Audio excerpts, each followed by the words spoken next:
Coming up next on BBC Two, it's the Brad Welto stream. PB. But first, PB, it's time for... What's under the orange flannel?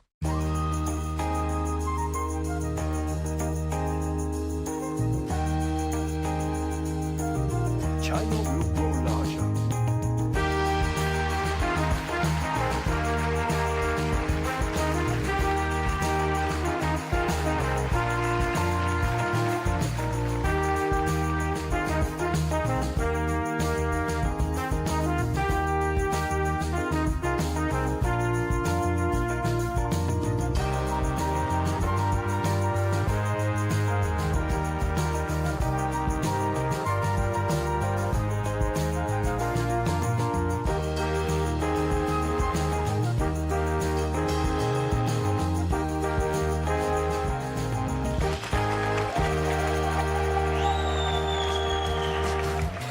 What's under the orange flannel?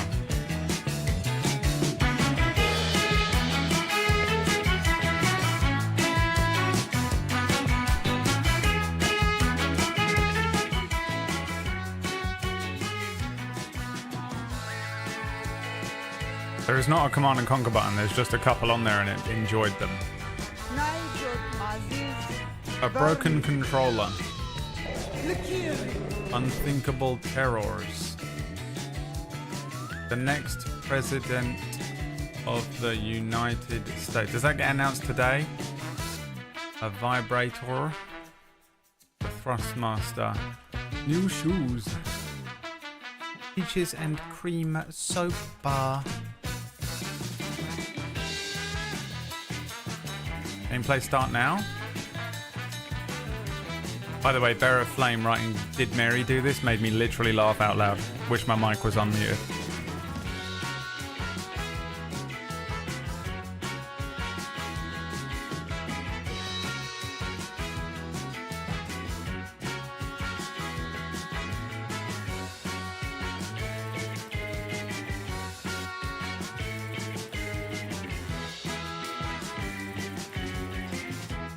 This is epic.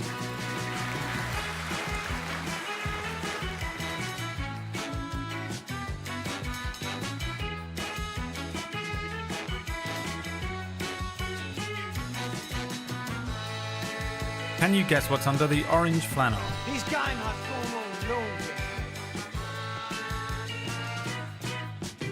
Someone said that in a TV show the other day and it made me laugh so much.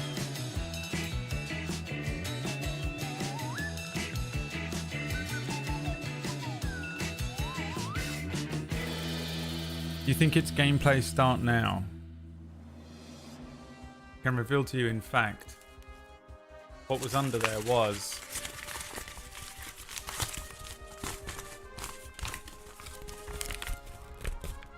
kill wife? Right, wife. Life good. Wife fight back. Kill wife. Wife gone. Think about wife. Regret.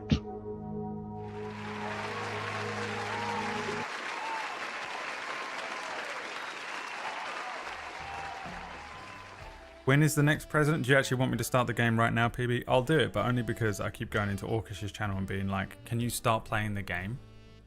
Like right now? Because I have to go in an hour and I want to watch you play a little bit of the game. And he goes, no, I'm going to chat shit for 2 hours. And I've literally got no leg to stand on because I do it all the time. But the worst feeling when you want to go because you've got to start a stream or you're running a table story show or something and you just want to watch the thing. But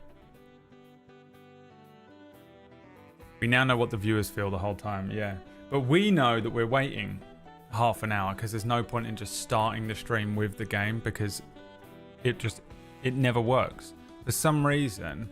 If I just start the game, it's like the view count is just capped because they come in and they're like, oh, I guess I missed 6 hours at a game. I guess I missed 6 hours at a game, you know, and you've been live for 10 minutes and they leave. So you give it half an hour. Even when you do sponsors, whenever you do a sponsored thing, every sponsor is always like, don't start my sponsorship until 30 minutes start streaming and you wait 30 minutes.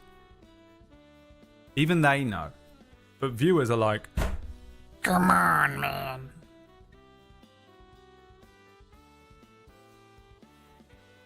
Silent Hill 2 Remake has been nominated for the Game of the Year at the Golden Joystick Awards.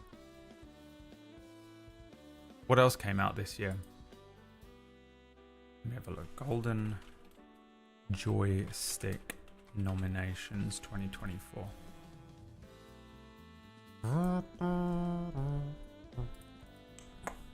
Categories. Can't see. Lying. Made it up. How do they not even know, but you do? Absolutely lying. Game of the Year shortlist is Animal Well, never heard of it. Astrobot, don't know. Balatro is fucking great. Black Myth Wukong was good, but Game of the Year, I don't know. Definitely not Call of Duty Black Ops 6. What have they done in Black Ops 6 that's so good? I guarantee you that's exactly the same as Black Ops 1. Dragon Age Valguard, don't know. Final Fantasy VII Rebirth is one of those games that I'm just like, how did they make this? How did they do this? There's so much in it. I don't understand how they managed to do it. I'm like blown away by it. Helldivers 2 didn't play. Metaphor, don't know what that is. Satisfactory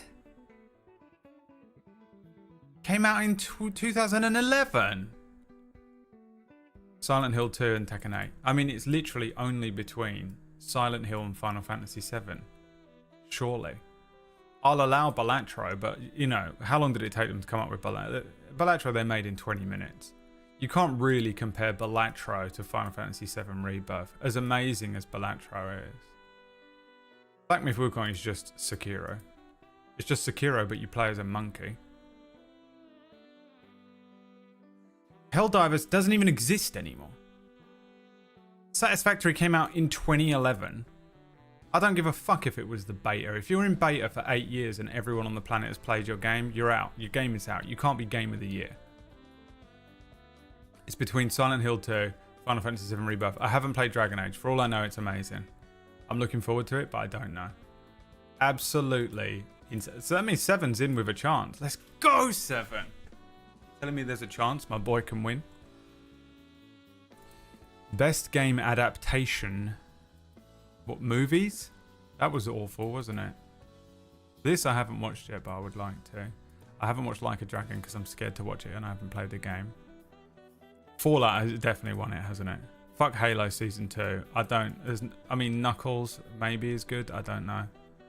The first Sonic movie is one of the weirdest, most fever dream movies I've ever seen in my life. It has to be Fallout. They should have just created this category for Fallout. Fallout was great.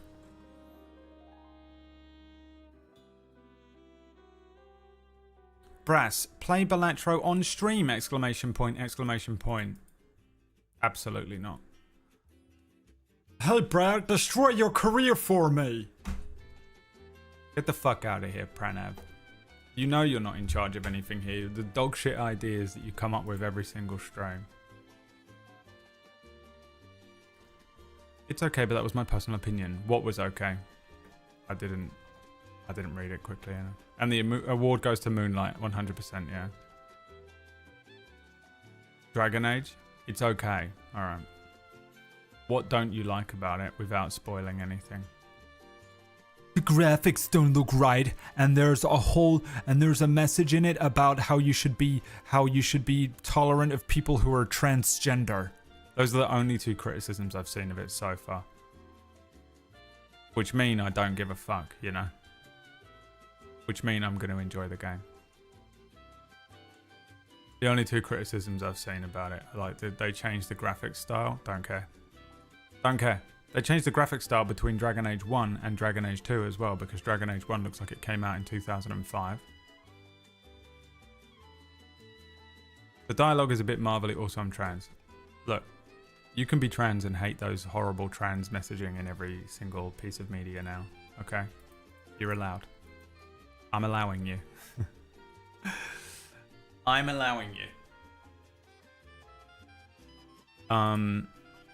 Yeah, I don't know. Those are the only two fucking things. It's a bit marvelly. Yeah. I mean, if any game was going to get away with it, though. I played the character creator in 5 minutes of the game, and I can already tell I'm going to love it. Yeah, okay, well that means I'll probably hate it then. So that means the game's dog shit. You know? Whack Steven. Whack, dude, the roasting that you got on Orcish's channel. I was simultaneously watching Orcish's channel and Gatewalkers last night. I was so overstimulated. But I couldn't play Final Fantasy 14. Because the controller wasn't working, and it became unbearable. The controller completely broke last night. Like, absolutely just went off the deep end. I was actually starting to panic because I was like, fuck, I can't play Silent Hill tomorrow because the controller doesn't work. And I was sat there, so I just decided to watch both Gatewalkers and Orcish playing Final Fantasy 16 because I really am a fan of 16. And we just annihilated Wax Steven, dude. Dude, went in on that motherfucker. Fuck that guy, dude. Fuck that guy. Find the timestamp. He called me up. What happens if I turn this button? This button. Turn this button. Turn this light on. Ugh. Ah, fuck me. The wound on my finger is 100% infected, by the way. Love it. I'm going to be losing the finger by the end of the week. Do you know how I know I'm going to lose a finger from a paper cut? Because it's coming right for me. Everything has gone wrong that could possibly go wrong. I can't believe my PlayStation controller broke.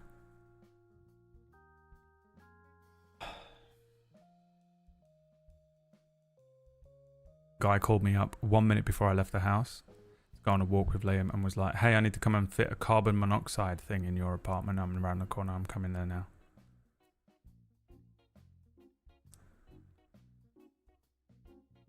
Is Orchid really going to stream 14? He's so fucking stupid. It's unbelievable. I hate that guy so much. The way that he listens to PB and Leah, you know? Hey, bro. The PB and Leah streaming method, it ain't gonna work for you. Hey, it doesn't work for us. Okay. They're not aware of it, and they take it really personally when you say this, but it does. You can't listen to them. They're gonna fuck your life up. He's insane. I mean, it's basically just like doing it. It's like being one of those people that streams only one game. If you're going to be a streamer that streams only one game, fine, but you needed to do it 5 years ago because you're fucked if you try and do it now. And he used to be a person that streamed only one game. He used to only stream Wild RP, and then he was like, I hate it, I want to do something variety. So you're basically going back to Wild RP. Career ender.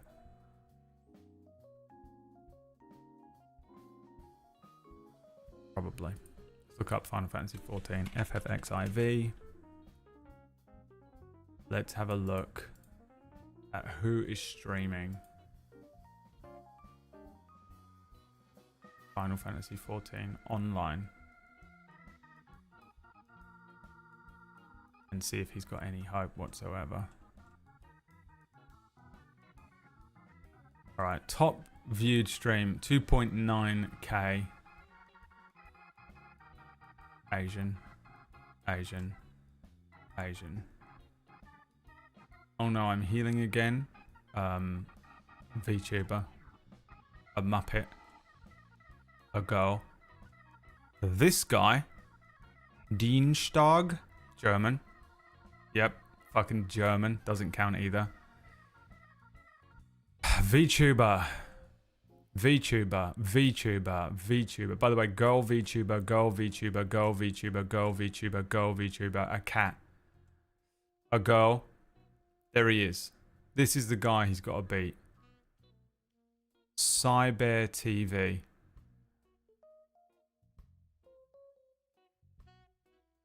I mean, he might get in here. 71 viewers. This is where Orcish is going to sit. He will never break past. That's the ceiling. He can't beat that. That's, by the way, I just did the entire market research for him live in 1 minute. Hasn't done it himself. He's fucked, mate. He is fucked. Also, is there anything more boring in the world than watching someone play an MMO? the most boring gameplay you could possibly ever watch. I don't even know what's going on. Even if I know the game, I'm just like, what is fucking happening? It's so zoomed out. There's 1,000 people on the screen. The streamer's just there going. I don't know what's happening.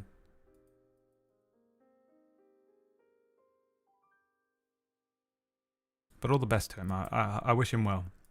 I wish him well. I hope it works out. Look, I've been wrong before.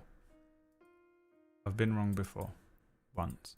Only once ever, but I have technically been wrong before. I'm gonna go watch the cat. Dude, I'm 100% clicking the cat instead of Orkish's mug. 100%. Cozy streams. He can't do cozy streams though, because he's too much of an attention seeker. He's like me. He needs to make a joke. He needs to be loud. He needs to be annoying. He has to base his business model on me because I'm a fucking piece of shit. Like him. He's a piece of shit. I'm a piece of shit. You can't just be a cozy streamer if you're a piece of shit. I am the only business model. I'm the foremost knowledge. Truth is I have no idea. Okay, I was handed my entire career on a silver platter by a YouTuber. Even though I started 5 years before I met that YouTuber, but that doesn't count apparently, so what do I know, you know? What do I know? Anyway, back to Wax Steven. We absolutely decimated him. It was hilarious. The joke was that Wax Steven will review a game like this. Wax Steven playing the game. This is my favourite game. I've never played a game that I enjoy more than this. This is the best game I've ever played. I can't believe how good this game is. One tiny small thing wrong with it that he doesn't like. Nah, that's not my favourite thing about it. At the end of the game. What did you think of the game, by the way, Wack? 0 out of 10. Huh? You were saying you absolutely love the game so much it's unbelievable. 0 out of 10, he says. It's a 0 out of 10. Why, Wack? Let me tell you something. It's got this there's a piece where my character got stuck on a leaf. For like 0.3 seconds. Zero, they would say 0. 0.3 seconds. Fucking dog shit game. I hate it. Oh. You have perfectionism trauma. And it's bled into your ability to review a game.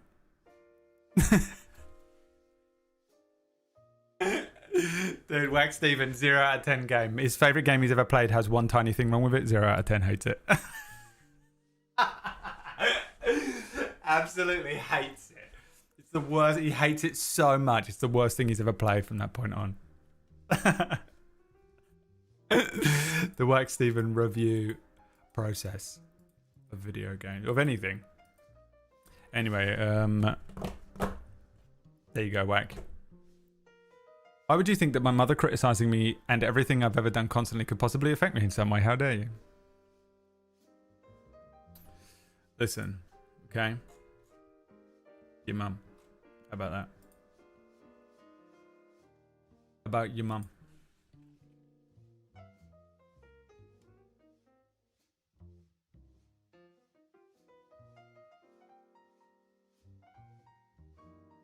Holy shit, first comment in a channel, settle down. What do you see that I don't see?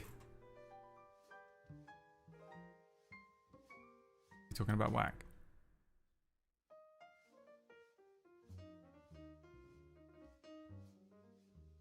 Imagine that was the first thing he ever said. This is me playing around with Orkish. Is that a real video when you cradling him? Is it like, Yeah, you know, did you know he was... there was a baby. There's a baby. And I didn't know. I'm under Dude, I love this so much. This is my favorite thing ever. He thinks Hasbulla is a baby. Hasbulla is like a 35-year-old man. He thinks he's a baby and he's like grabbing him and stuff. That on its own is hilarious. Second of all, this is also what it's going to look like when I first meet Orkish. Is that a real video when you cradling him? Is it like, yeah, you know, did you know he was... there was a baby. There's a baby. And I didn't know. I'm under punching me. I don't know, man. I just, that's how I am with children. Yeah. I'm hugging on this guy. You cradling him, kissing him. Yeah, I didn't know if you actually knew He's or if like you 26 years old. just... Yo, yeah.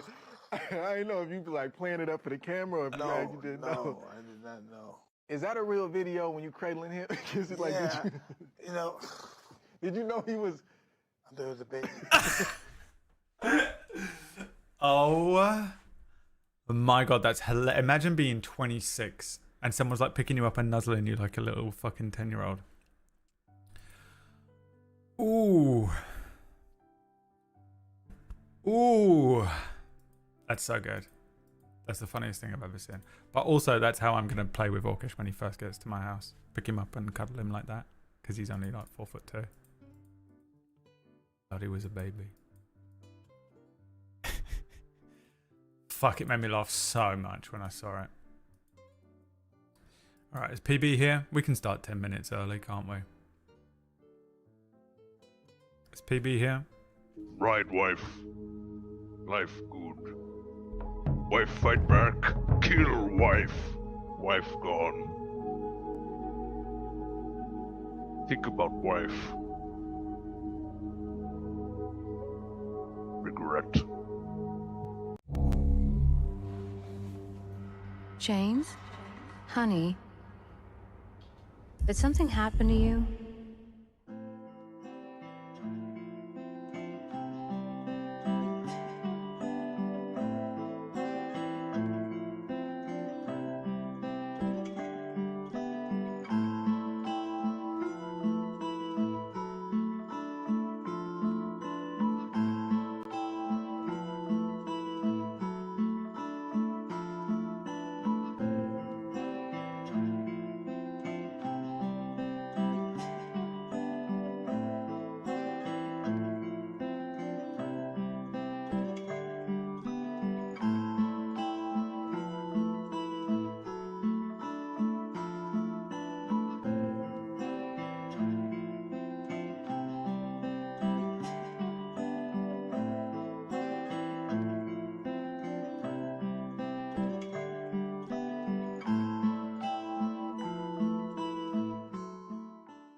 Are you confusing me with someone else? It is time. Hey, Kyoki's here. Look, Kyoki. Great, cool. Fucked all my shit up, game. You're gonna do this every day? Holy shit, that's annoying. Why is it capturing at fucking 480?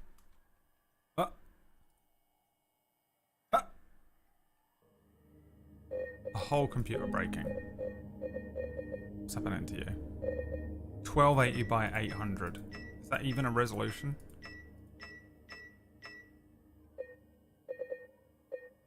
Yeah, apply that. What's happening? Can I do borderless? Doesn't do anything. Cool! Oh, the most annoying thing ever. The 0 out of 10 video game. Holy shit, I hate it so much when it does this. I have so many windows open and they all get fucking thrown around. Like I'm Mike Tyson playing with a fully grown adult man. 1080p on a 10K computer. Oh, fuck off. What did I even click? You people, by the way. What do we want? I don't know. The thing is that 4K? It doesn't matter, does it? It's going to look exactly the same. People that are like that, you know. There's no way they can tell the difference. They can't. They literally cannot. I hit apply. It doesn't do anything. There is no apply button. Look.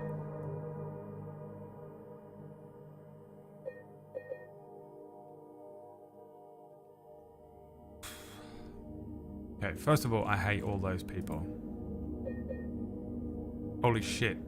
It keeps moving everything. What's happening? It didn't do this yesterday. What the fuck have they done to my game? Apply screen changes. Didn't change anything. Changed it. Oh, fuck me, the most annoying. Hold on, let me try and do borderless. The worst game I've ever played. 0 out of 10, the Wax Steven method. Now, what the fuck have you done up here? How have you even done this? Oh, fucking so annoying. Jesus Christ. With my impatience, I get so triggered. I get so triggered by this shit. It winds me up so badly. How do games not work? How does everything not just work? We're in the future. This is it. How does stuff still not work? It's madness to me. And when you were a kid and you were like, man, I'm gonna have to download this and then I'll have to crack that software and be able to I'll have to hack into the hex to be able to get the game to work. But one day the games will just be able to click play and they will fucking work.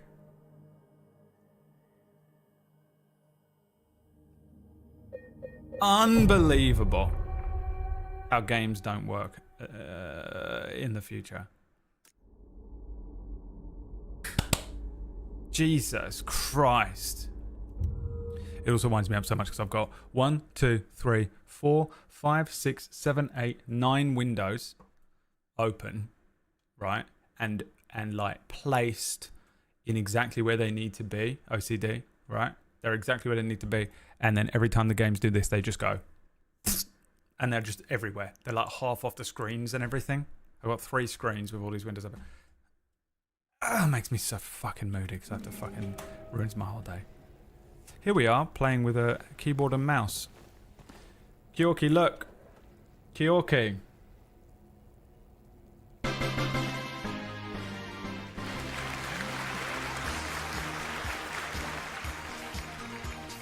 I've named it Blood of Kyorki. For it is the colour of Kyorki's...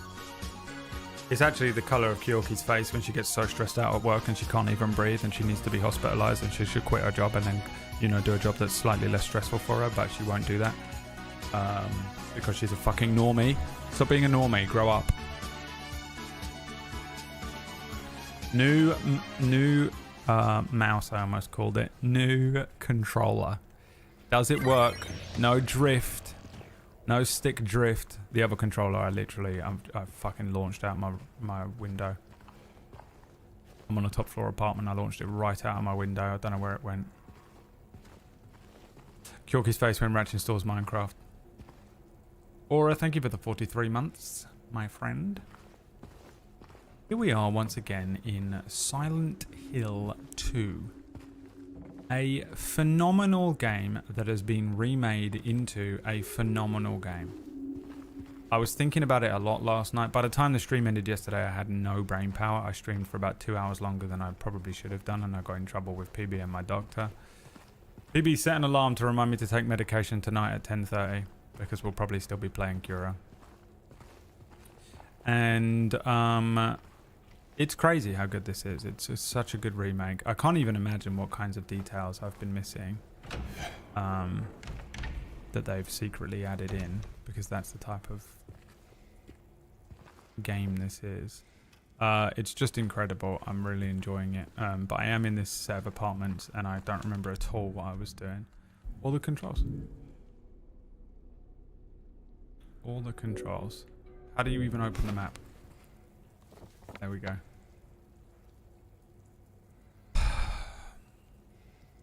No idea. I think I came down these stairs. Let me try going back up the stairs again. What's run? This button. Forgotten all the buttons. An old man with the brain of an even older man.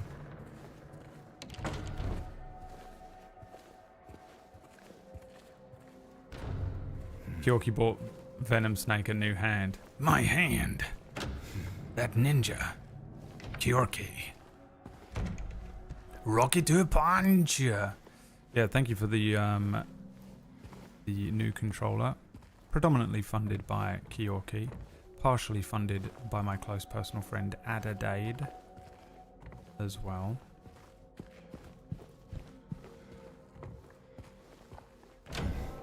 Keyboard better. I mean, the most brain-rotted person you could ever imagine. I'm slithering up out of the sewer system. The keyboard is the better one. It's just a fucking literally just the most mutant looking person with their brains hanging out of the top of their head with like bits of like debris that have got stuck in it, you know, from crawling around in the sewer with their brain hanging out. Where's the stairs? Didn't I come from here? Put it down there.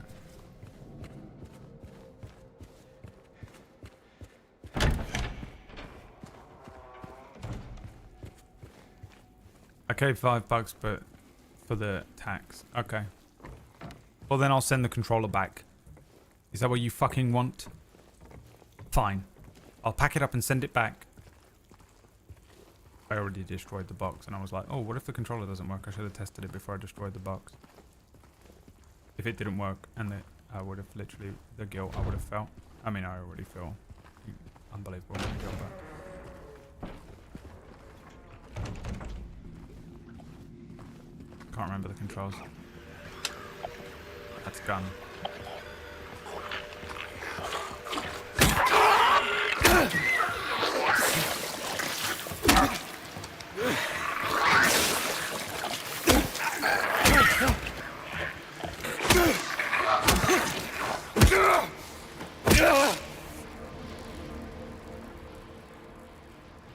Damn, girl, you kind of sexy, you know? What was that? Just tell me that was a... I was just making a joke about James's weird sexually repressed bullshit. You don't need to scare me like that. Jesus. Alright, where am I then? Second floor. There appears to be something down here to check. Oh, fuck off, Pyramid Head.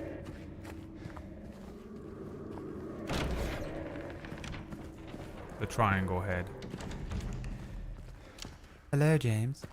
My name is Triangle Head. I was going to call him Pyramid Head, which would have been his actual name, I think. Is that his actual name? It is, right? It's not just what people call him. Oh, I ain't got the key. And we need the key to 201.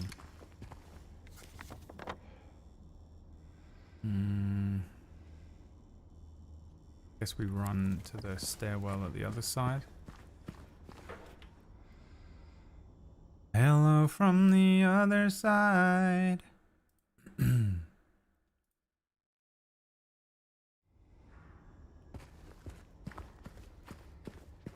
dares message me at this time?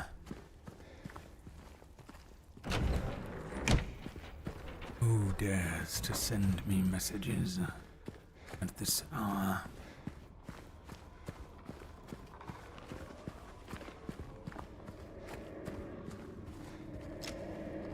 Fuck off, bro.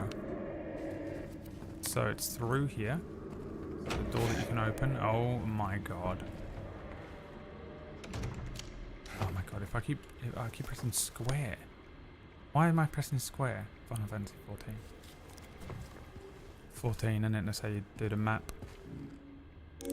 Aha! We've done it. I'm a genius. Due to ongoing renovations. Oh yeah, we can't go up there, they said. Fuck you, I won't do it. Are you kidding me?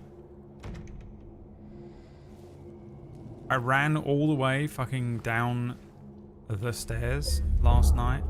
I just had to walk through the thing. Fuck, I've made a second game file. I'm disgusted with myself. How do I delete it? Can't. That is fucking this. Ugh. I'll throw up. There are two types of people in this world. People that make one game save and that's the only one they use, and people who make a new one every time. And the people that make a new one every time, we honestly, we cannot be friends. You disgust me. You sicken me in every way. That's how we should decide how the next generation should be allowed to breed.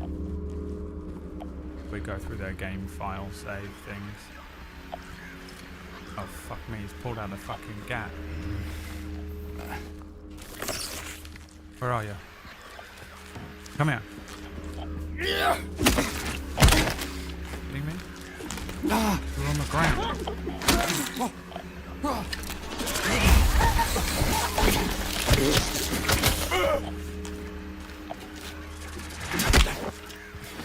saving all my bullets, by the way, because I made that mistake. I remember the fucking pyramid fight. Fuck off, bro. Let's heal. Uh-oh. I'm in trouble.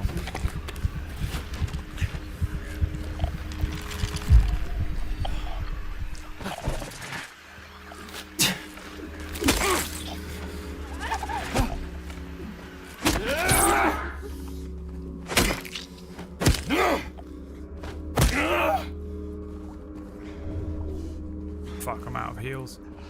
Threw it all away. Fucked up as well. Jesus, I'm dead. There's no way I survived this.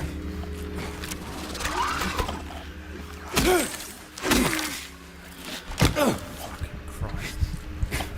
Because he's like wobbling all over the place. I can't tell when that's about to attack me. These ones are so problematic. I cannot fight them at all.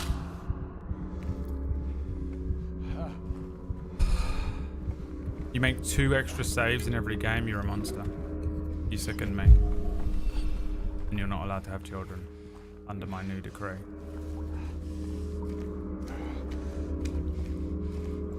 I may have to quit my job so I can watch. Don't do that. You need that job. You couldn't possibly quit the job that's killing you, could you now? Why, what if you needed money for Ratch's Warhammer collection? What if Ratch needs money for his own personal Warhammer collection? Fuck off, bro. Fuck,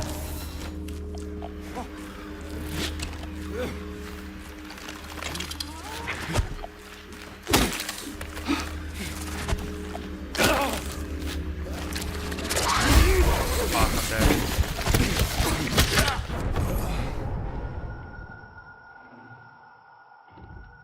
I guess maybe I can go back and get the health back. Well, I've been standing up for almost 3 minutes. I've got to sit down again.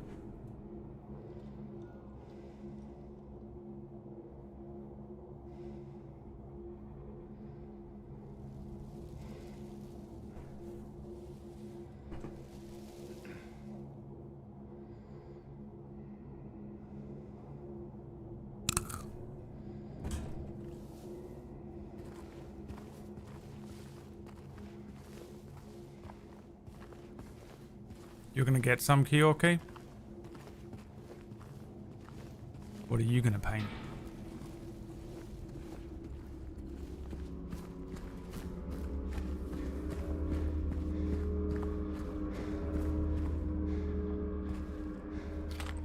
Getting a lot of bullets.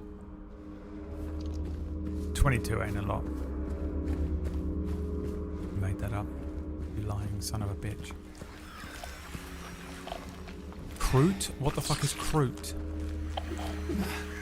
You can't go in there. There's 2 in there, you fucker. Fuck you then. I'll just... Oh, that's him!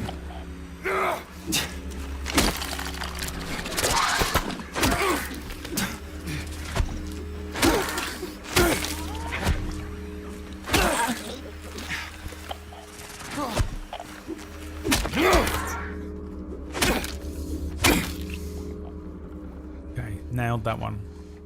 Nailed it. Because I got a nail bat.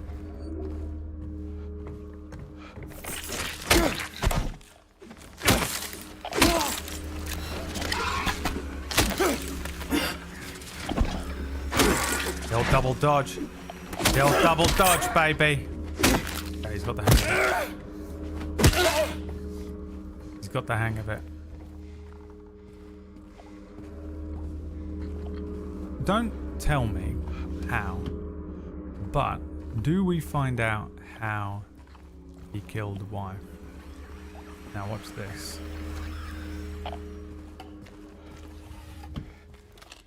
Check this out. Straight through, baby. Haha. Can you follow me? Nope. You're right.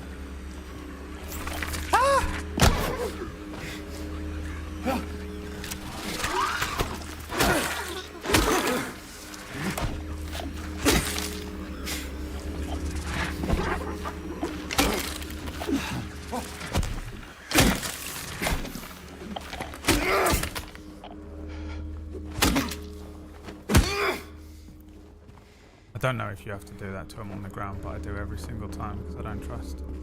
I don't trust nothing or no one. You with me? I don't trust nothing or no one.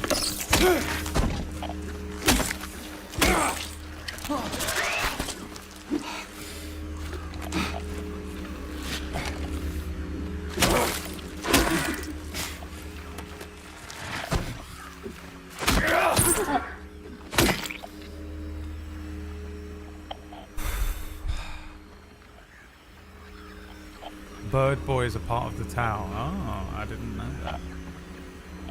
I thought the town was just the town.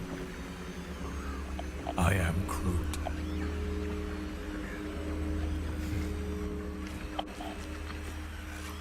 Fucking so many of these guys to do it.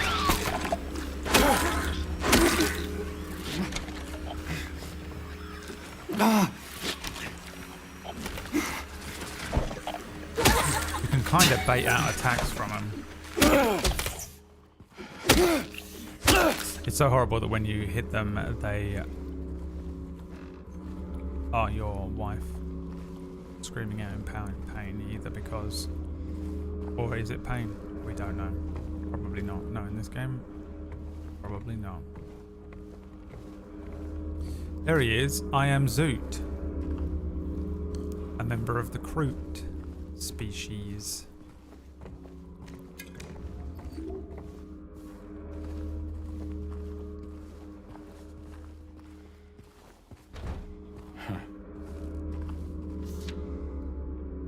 I was wrong. No, I wasn't, but I wasn't entirely right. I need to peel off more. Something more blood close. I was looking outside, but it is in me. There's someone inside me. Oh god, this kind of like the idea that there's someone else inside you and you have to get to them and you start cutting bits off of yourself to see if there's a person in there. Type of schizophrenia or whatever that is. There's someone inside your skin. A PB campaign, you know. PB's like, roll for me, and you go, okay. And then she goes, oh, there's someone inside your skin. You have to get him out. How do you do it? There's someone inside your skin, Mr. Anderson. We've missed you. Bloody apple. Oh, just took the whole thing, put it in his pocket. You rolled a 4, your teeth are itching, and there's someone inside your skin that has to get out. They have to break free, Mr. Anderson.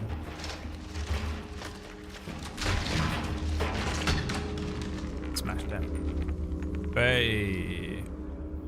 An X-Men logo badge.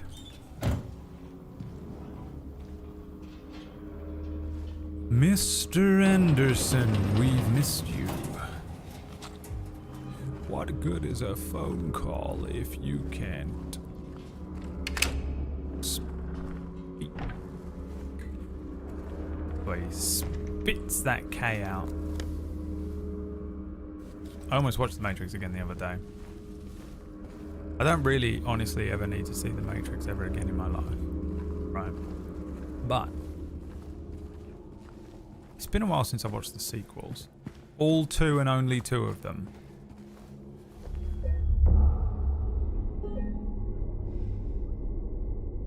I have become chaos now.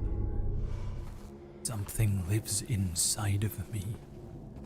It is scratching, biting, clawing to make its way out. It must be freed. For I have now become chaos incarnate. Why is my phone on loud?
PB is a 37-year-old man.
Scenes cross on shit. Shut the fuck up, Brad. I'm not your monkey.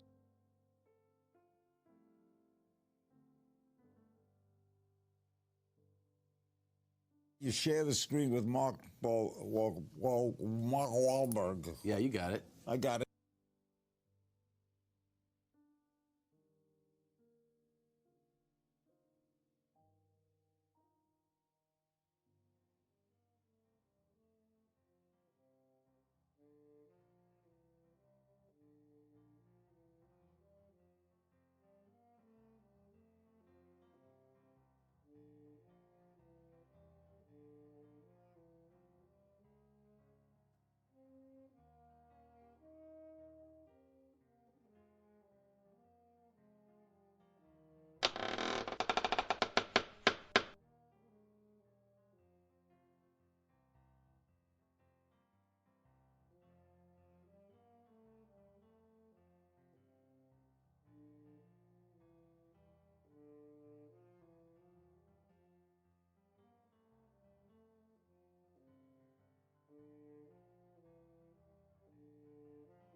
Chicklex Chi wants to play Jeopardy. How does this card work? I have no idea.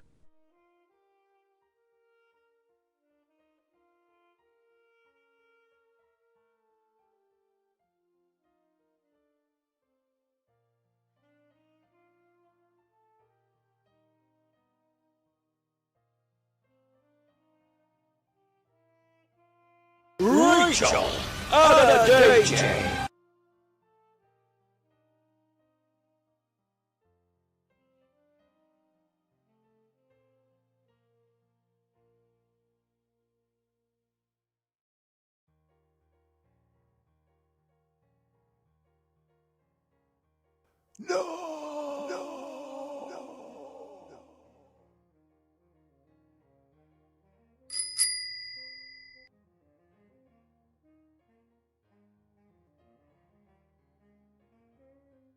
I want to shake your hand. I want to shake his hand. I want to shake your hand.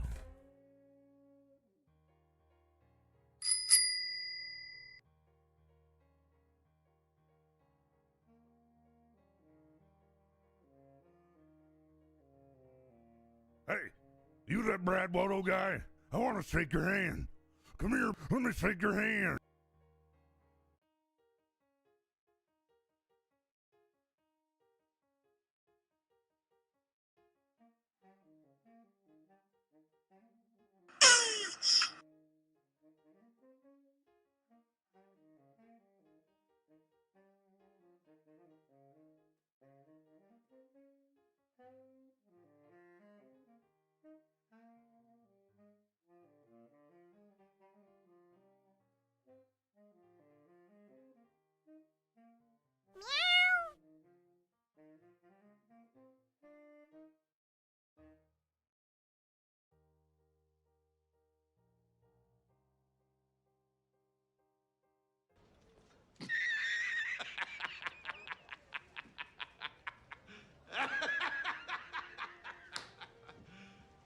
You serious?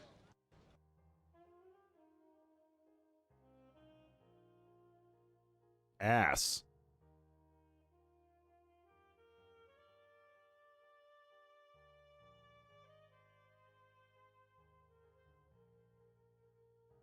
Emotional damage.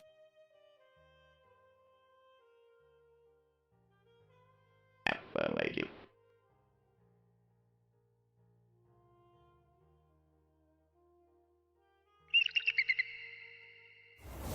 Wolfman Rip says, tell us about ass.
Chicklakeschi asks, what's your favorite meal of the day, serving it up Gary's way?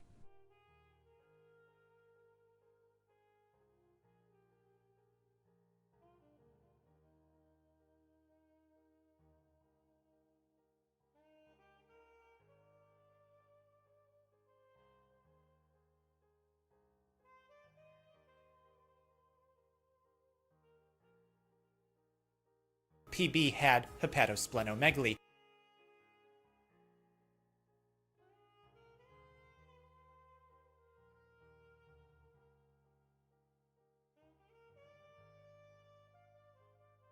I saw that!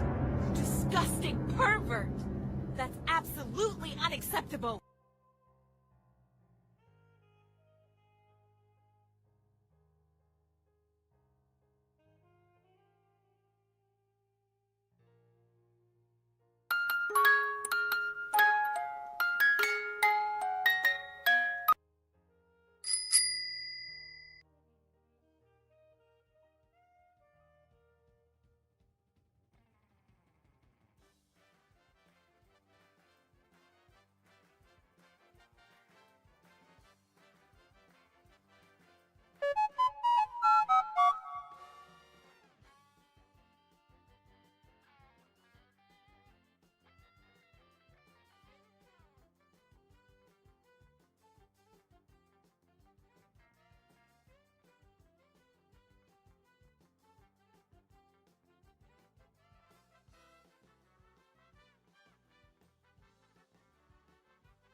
Fatality.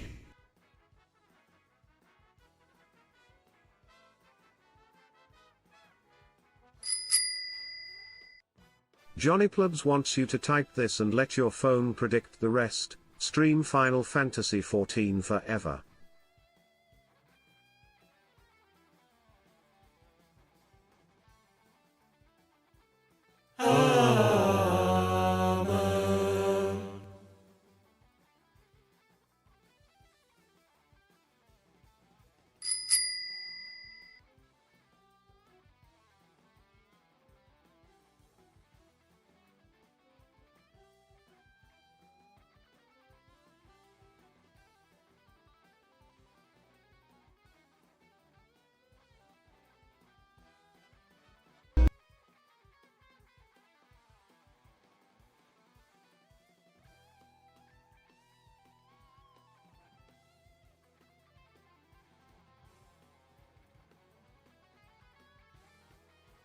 British people be like, it's Tuesday, innit?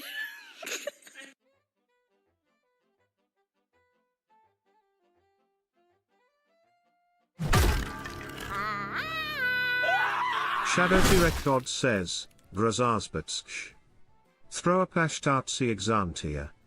The number 98765453321._b.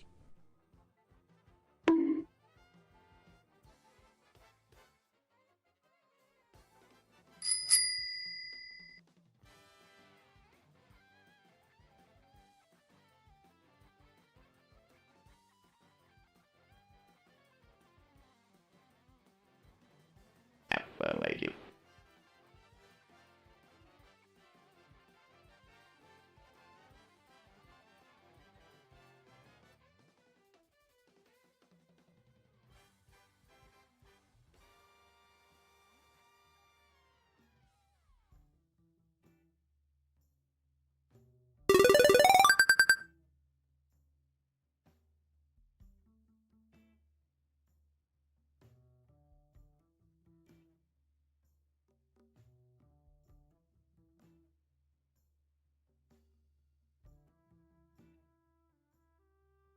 You share the screen with Mark Wahlberg.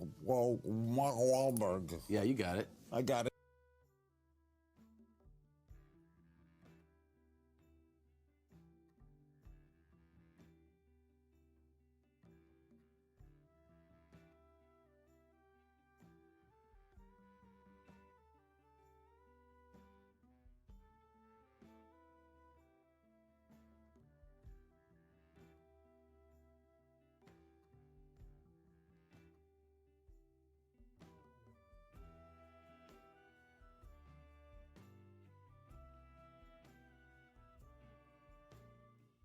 My name is Jeff.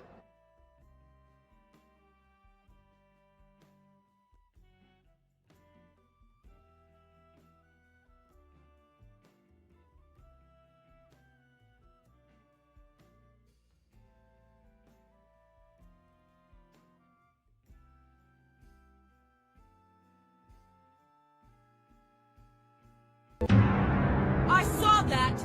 Disgusting pervert! That's absolutely unacceptable!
You serious?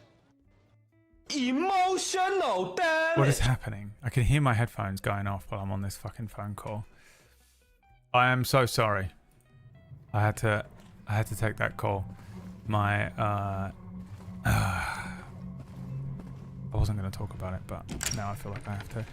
The a very good friend of mine, his partner took her own life recently, and I was like, bro, call me whenever. Surprise, to be sure. Keep playing your funny cards. Yeah, so I was like, I'm taking this call, you know. But so that's why I I didn't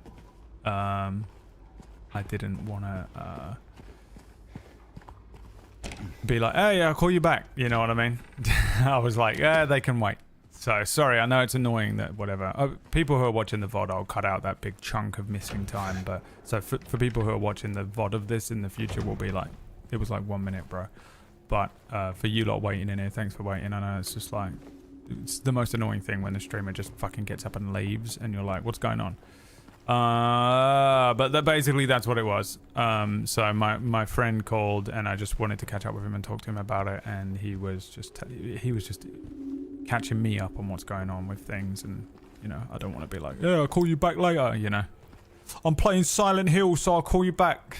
I don't want to be thick about it. So, you know, I wanted to give him as much time as he wanted to speak. I would have stayed on the phone with him for 8 hours if he wanted to. That's where I was at. Okay, so. You look like you entertained yourselves, though. What happened? You buy a bunch of cards and shit. What did you do? Did you entertain yourselves? PB's so angry with me right now that I'm not playing the game. PB's like, why didn't you just hang up and continue playing the game? I could hear the cards going off through, like, yeah, they're so loud. I could hear them going off through my headphones while I'm on the phone.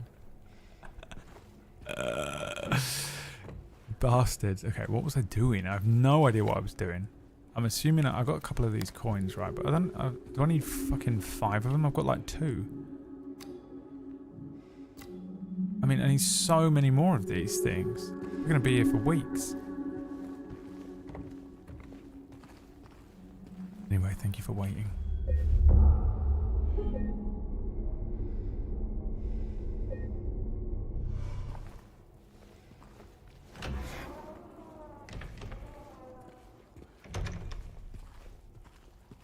Funnily enough, it's the guy that I used to own a crack den with. The most insane thing to say. Own a crack den, like we ran a crack den, you know? Like we were like the Salamancas from... I'm the twins, those Salamanca twins from Breaking Bad. That was us. Alright, so what have I got left to do here? That room 201 has got one. I don't see anything else on here. Let me just run up the stairs.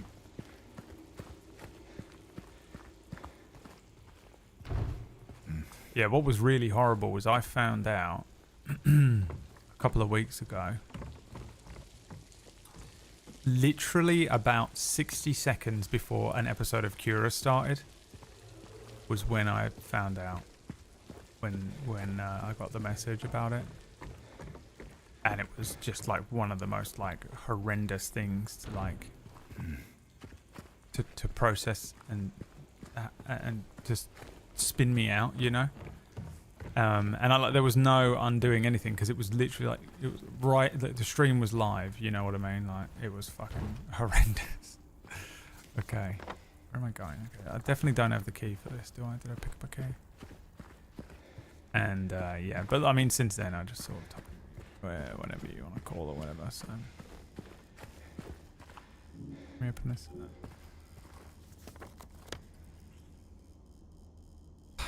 Where have I not been? It must be downstairs. Where did I just gain access to? I'm going through that last bit of the building.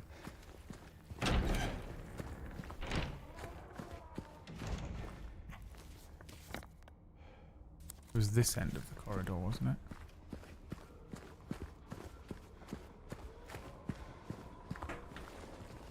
Posture check. Got to sort my posture out. Can't sit awkwardly. You know what's lucky is my phone was on loud. I don't normally have my phone on loud.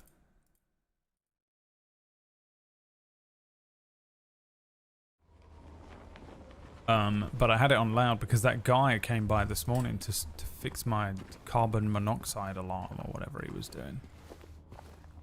And I knew he was going to call, so I was like, oh, I better put my phone on loud because I don't want to miss it because it's just annoying, you know, with these people. I didn't turn it off loud, so I wouldn't have even noticed.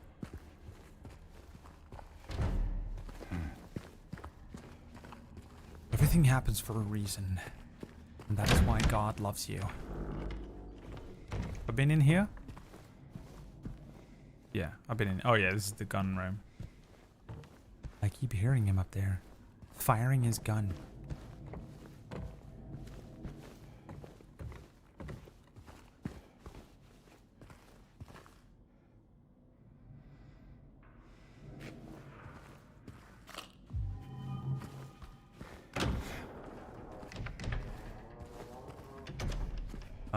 Okay.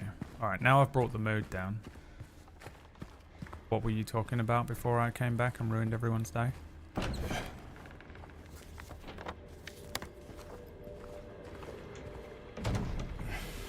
Where does this take me?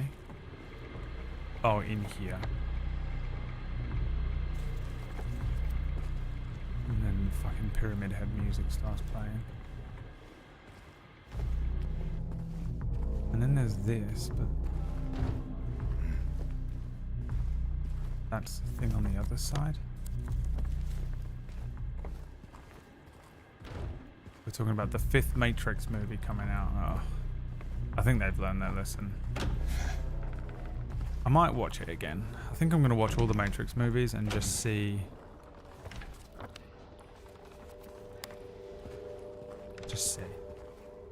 see how I feel about it.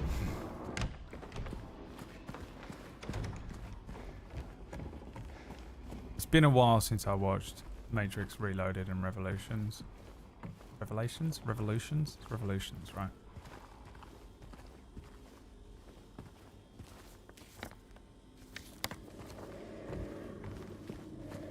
That's him in it.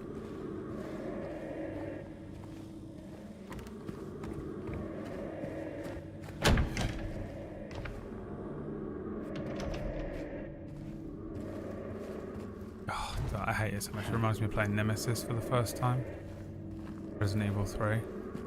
And it's just chasing you forever. The music played. Gives me... I hate being chased. Trust me. Okay, and then this takes me just back to this alleyway. So this is just the quick way, rather than doing everything I just did. Okay.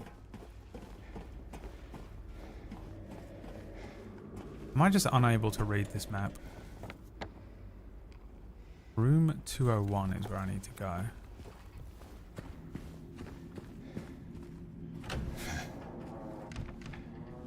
This is this run. I don't know what. We're up to 36 bullets. I remember playing Silent Hill 2, the original one, whenever I played it, and going into the Pyramid Head fight with like no bullets, and everyone was like, haha, you have no bullets, you're supposed to use bullets on him to shoot him, idiot. So now that's why I'm hoarding bullets. I had no idea that Nemesis could chase you through rooms. That's horrendous. Can you shoot balloons?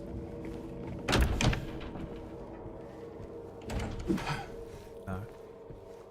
I'm not wasting the bullets on a fucking balloon. Cane.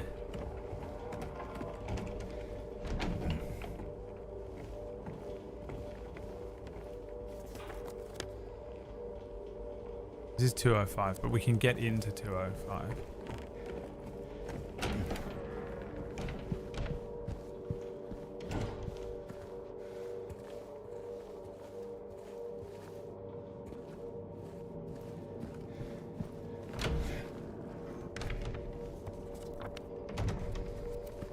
That brings me back around to here.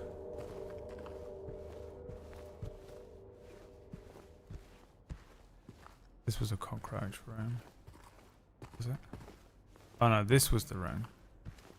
With this in. With the weird time note. Me and PB were talking last night about how... Is this a fucking... time loop? Wait, I can't get back in here. Right, okay. Then that was the safe puzzle.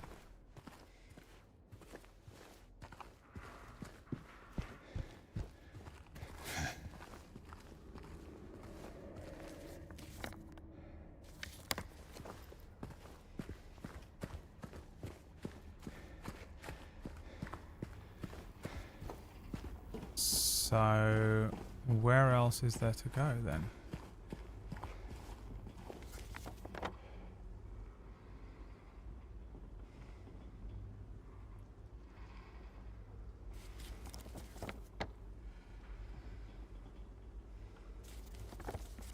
Back up the stairs.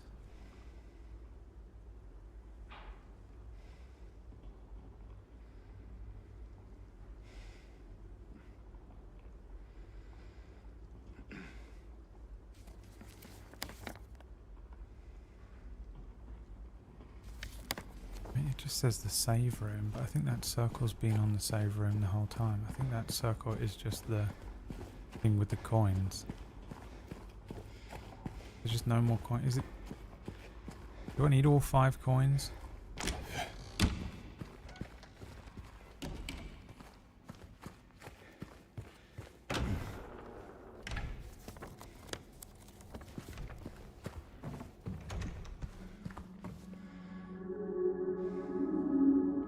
These bright coins in the 5 holes be. First it's the maiden under a tree.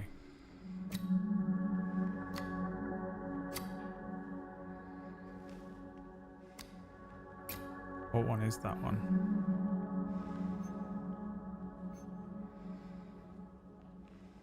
Is that the maiden?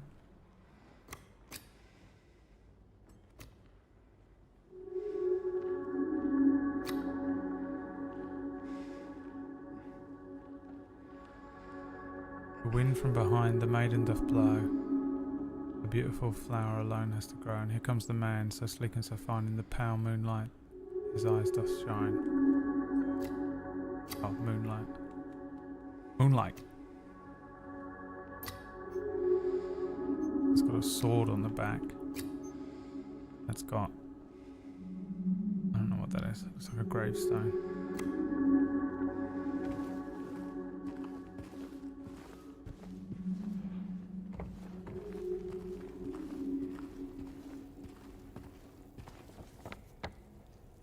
So the only answer is 201, but I have no idea how to get into 201.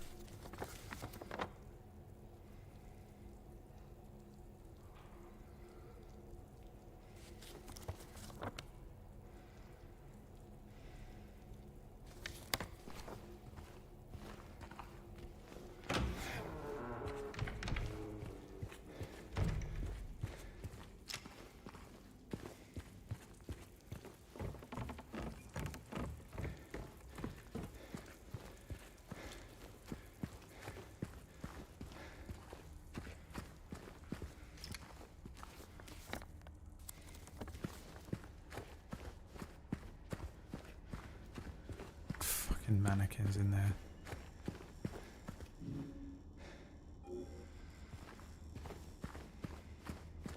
What's in the mannequin room? 202. This is where the first mannequin attacked me.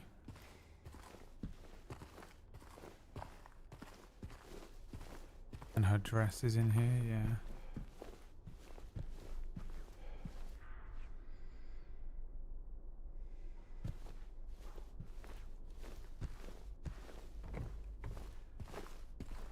You were the chosen one, mannequin.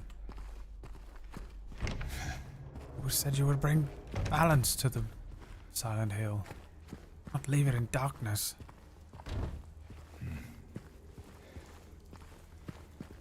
Alright, am I misread straight up? Am I just missing something obvious on this map? There's a circle with a tick in it. 201. This is how good this remake is. And then a circle there, which is the machine. 201 I can't get in. I'd love it if he didn't start breathing near me every time I was standing looking at a map.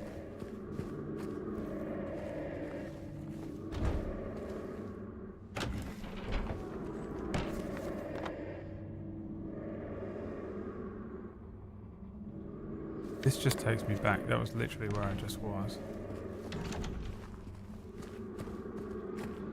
I'm not even on the screen. How long have I not been on the screen? So good they remade this part where I literally did this in the original, where I remember running around this hotel for about fucking 7 hours.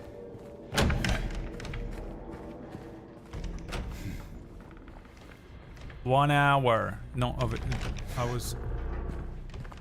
But when I came back from the phone call, that wasn't an hour ago. Map is probably the best feature of this game. Well, you say that, but it isn't helping me at all right now, is it?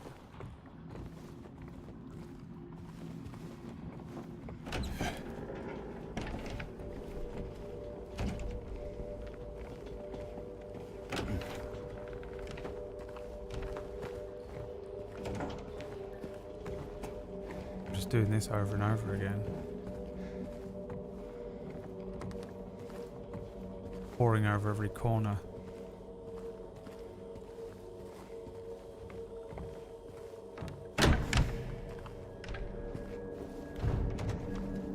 It's endless.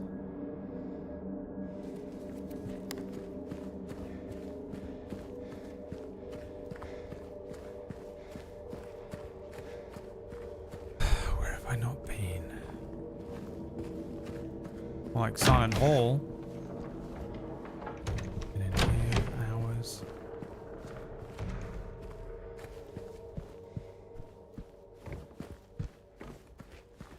It's the safe room.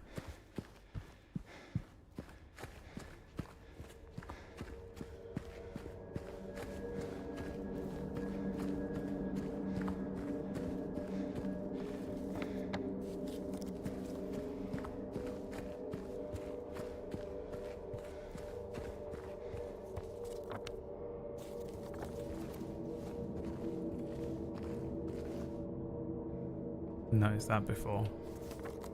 There's literally, he's bricked up.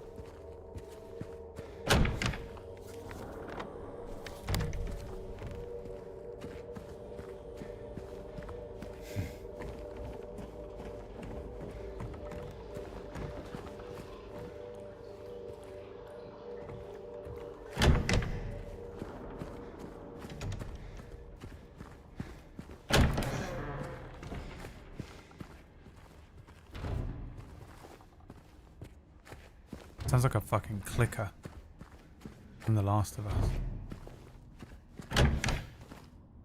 This is this fucking room where the gun was.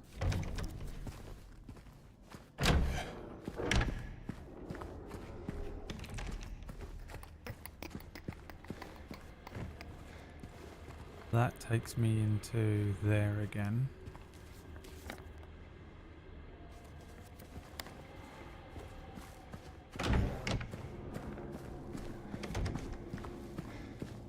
So back up here on the 3rd floor. Room 313. Can't open it. Now we can go left or right. So dead ahead. There was nothing. There was some bullets on there or some shit like that.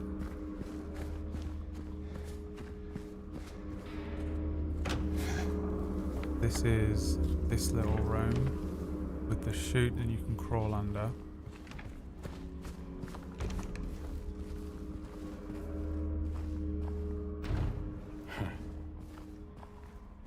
This is how you originally go through this level to try and get to that chute. I checked this today. Yeah, this was this. It was bullshit. This fight with this fucking thing hiding around here.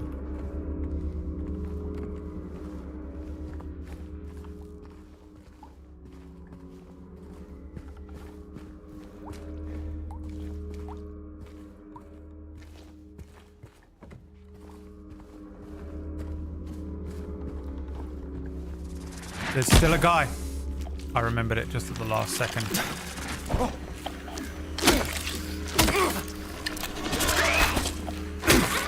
Remember I left him, I ran past him.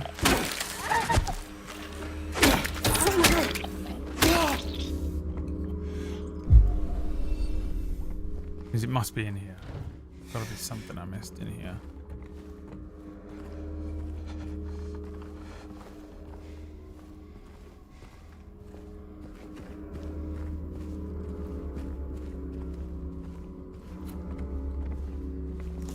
Here we go.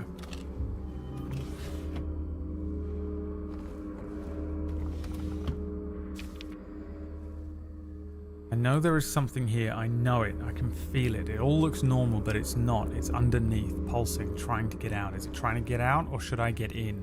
I have to uncover it, rip it to the surface. Oh, God, it's my worst fear. Peel it off layer by layer so it can see it. I know it's there. the PB campaign continues. Roll for me. Roll the 1. There's something living inside your skin. You have to get to it right now. How do you do it? Close. Found. But there wasn't a key, man. So, what?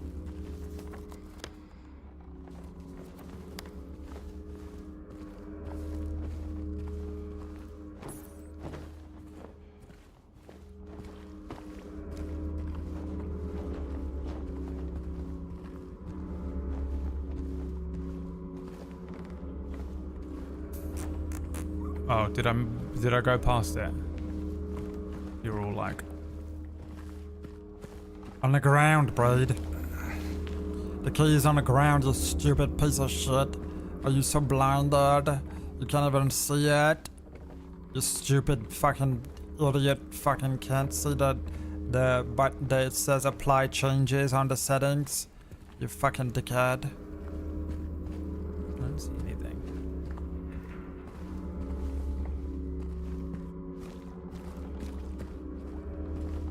You're goddamn lying again, aren't you? Always lying. Trying to break out of my skin.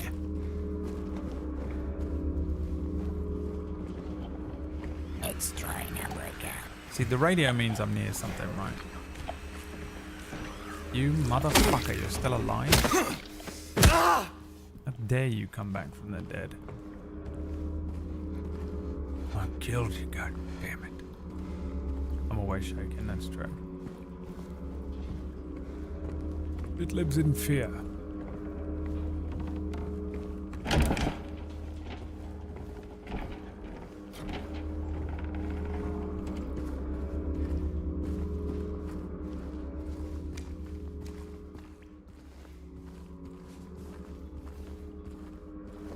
A little graphical glitch that happens that makes me think.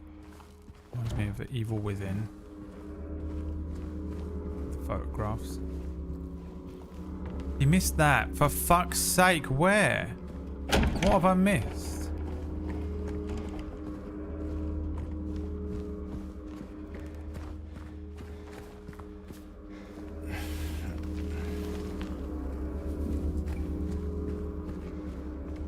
Alright.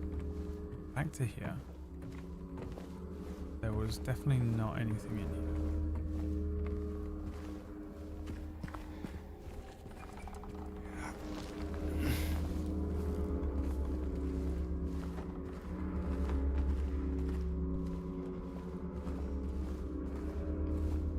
The room where you've killed the mannequin, there's a space to crawl below. Yeah, I know that.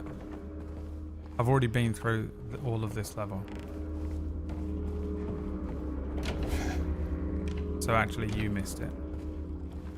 Yesterday, when I did that yesterday. This fucking guy.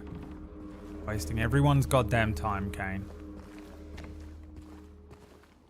Wasting everyone's goddamn time. I hope you're proud of yourself. Disappointing, innit? Disappointing. Alright, this just takes me into this room. We already did this. We opened the thing. We went down. We got a coin from it.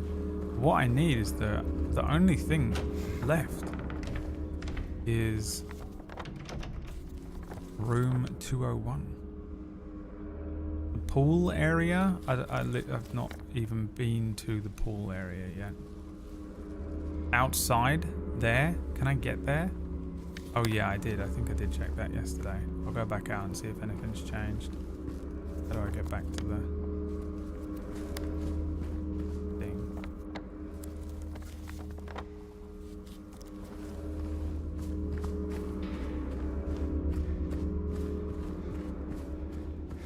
Oh, okay, didn't know.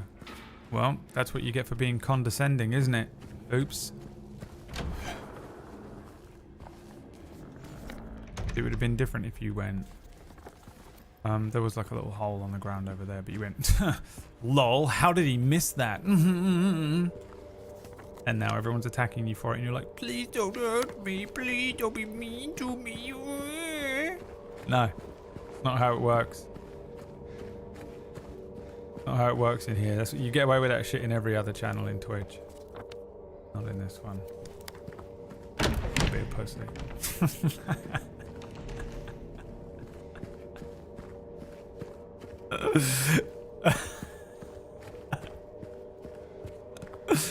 So stupid. Oh, here we go. Guess I've not been out here.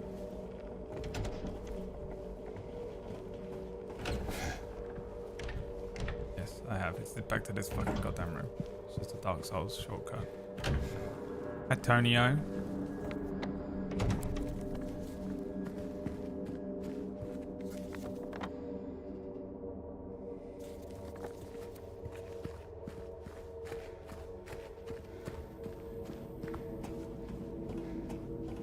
Pro gamer scared to shoot one balloon. Rage. The rage, just desperately grasping at straws now.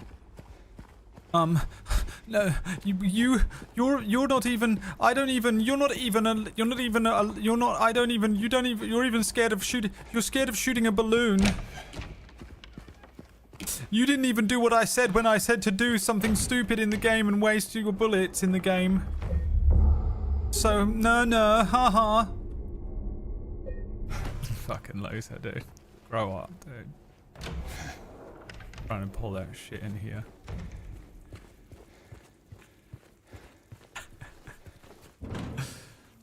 Oh, I can't get out here. But I could. I guess not.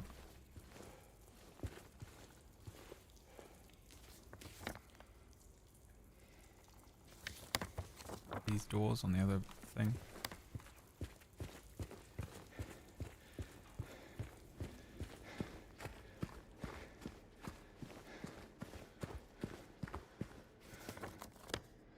These are windows. I get in 101.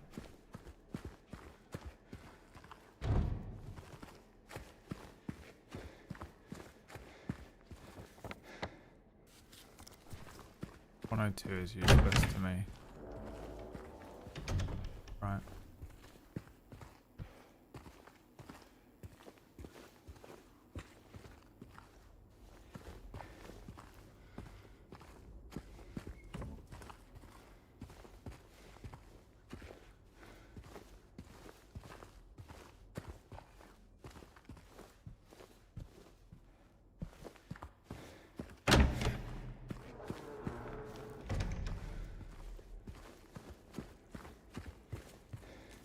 Okay, so I can't get out there.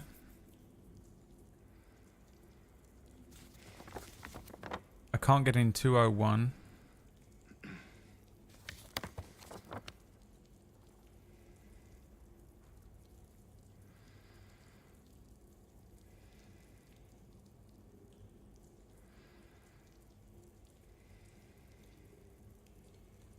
He did that.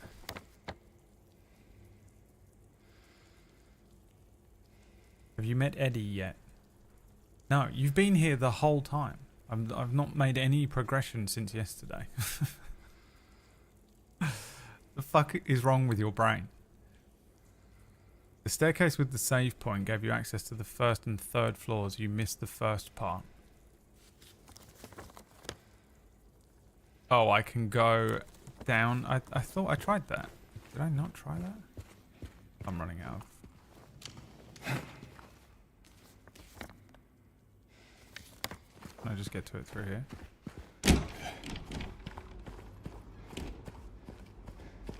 Eddie's supposed to be in these apartments.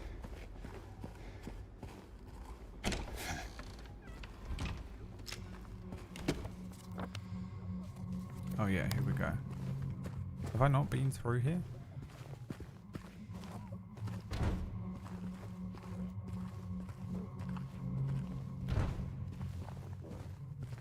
Hey guys, no backseating. Are you doubting the intelligence of the pro gamer? Oh, I took it so personally when someone in the chat room made the joke that I was a pro gamer. Oh, took it so personally. Kane, dude, relax. Here he is. This is Kane after today's stream. Just absolutely. Who's there? It wasn't me. I didn't do it. I didn't do it, I swear. Hey, are you okay? I didn't do anything. He was like that when I got here. He... Oh, you mean the man back there? In the kitchen? I didn't do it. I swear I didn't kill him. Yes, you did. Sorry, I'm not saying that you did. Look, my name is James. James Sunderland. Guilt. Eddie. Eddie, okay. He doesn't look as crazy. So, do you Looks live here, Eddie? anime as shit. No. I'm not even from this town. It's just... Something brought you here. Yeah. Yeah, you could say that. He looks insane. Well, they came at me. You know what? He does look I crazy. didn't know what to do, so I ran. I came here. Figured it might be safe, but then I found the guy in the fridge. Easy, deep breaths. Look, this place, it's not safe. These things, this whole town, there's something wrong with it. Might be best if you just get out of here. Yeah, you're right. Hey, you want to come with? Throw up in that toilet? Maybe It together wouldn't we matter, can find would a way it? out of The this state town. of this place, you just Sorry, but I throw can't up leave. anywhere. Not yet, I need to find someone. Oh.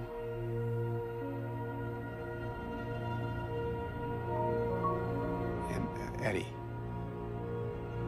be careful. Yeah. You too. Hey Eddie, do you have the key to 201?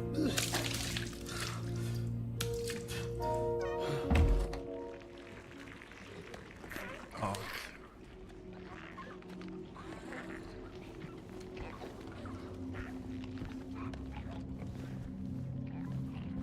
Okay. Now we've found Eddie, the most useless way of backseat gaming, by the way.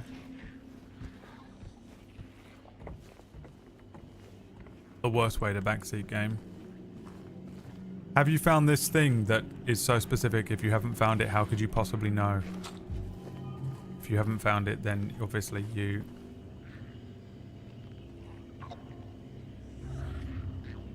wouldn't know that you'd found it or not, you know?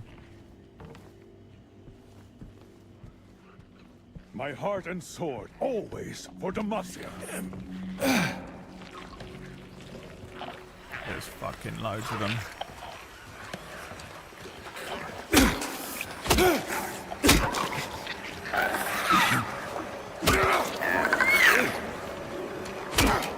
What's this noise?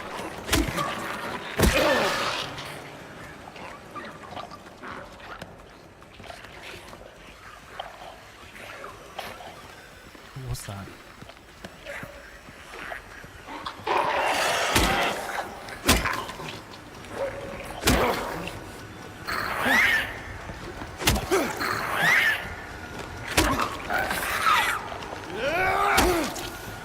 Pro gamer, baby. You see that? You know me.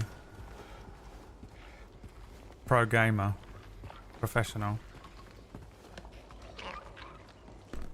Technically, I am, actually. Because this is the only way I make money. Playing games.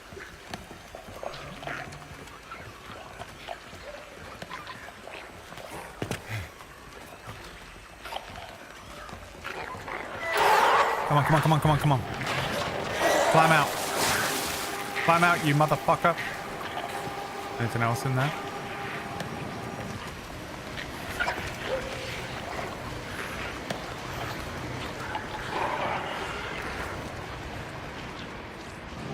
Need the key to room 201.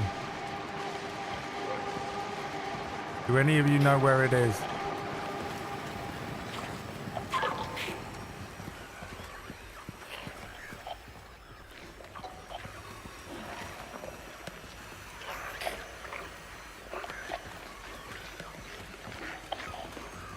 I don't think they can get out.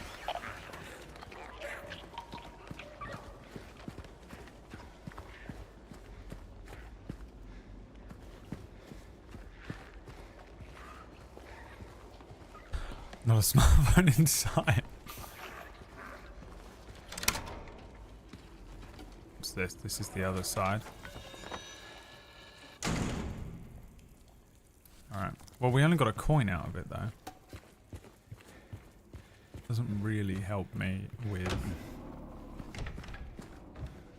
room 201. I'm blown away that there could possibly be another 3 coin, 2 coins.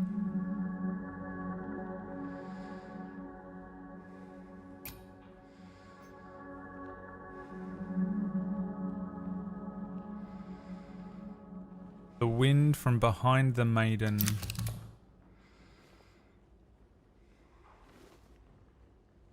Pro gamer. You know me, guys. Self-described pro gamer. It literally says 3 bright coins. Look, bro. Just because you used a walkthrough, okay?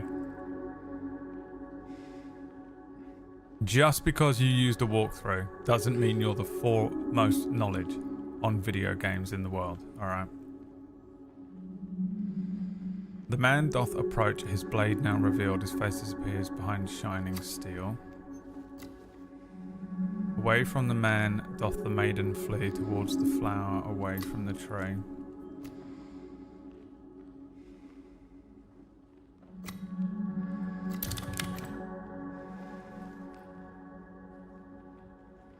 Where once grew a flower of venomous glee. Where once there was a maiden, stone doth be this. And over her grave the man doth remain, his blade never met the serpent's vein.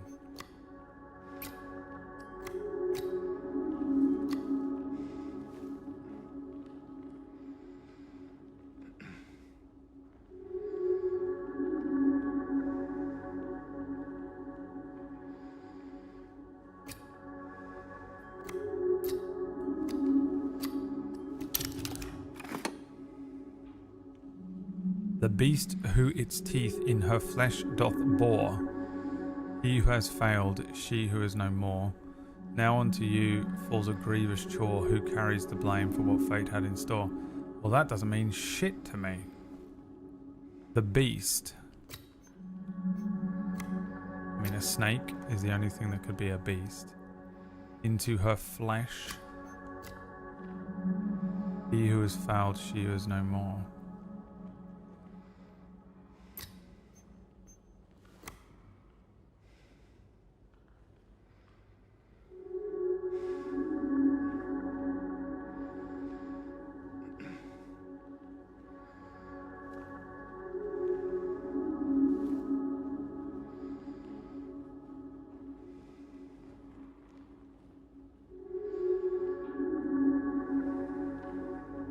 Super interesting to me.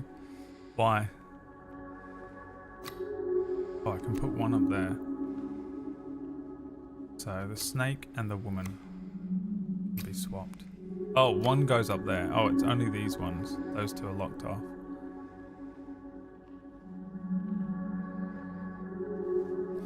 The beast.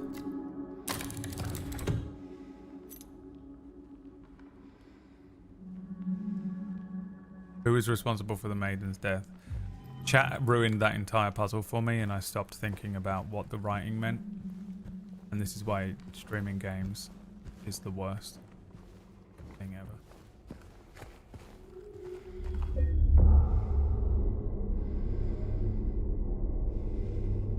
My friend Stevie blamed the man. Is that what was happening? You just put any coin in there? I just went with what felt like the first thing that they said, and then I was going to go from top to bottom.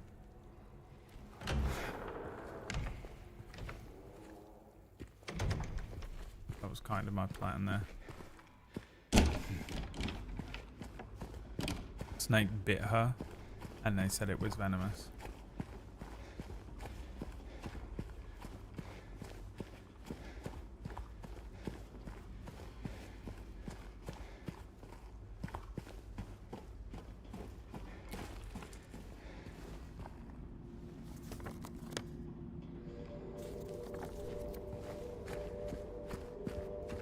Off to room 201. I think it is definitely about Mary and James. Can I go through here? No.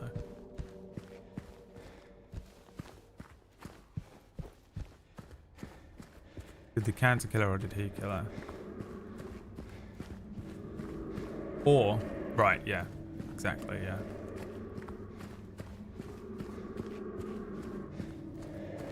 I mean, he did.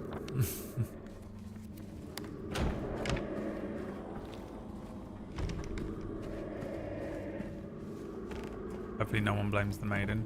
Well, part of what I remember of the story is that she was an asshole too. She was being an asshole too. She's definitely the least to blame by a mile. But like, that was part of the reason for their relationship breaking down, is that she was... I mean, just the untold stress of the entire situation destroyed their relationship, including things like she was being a fucking bitch.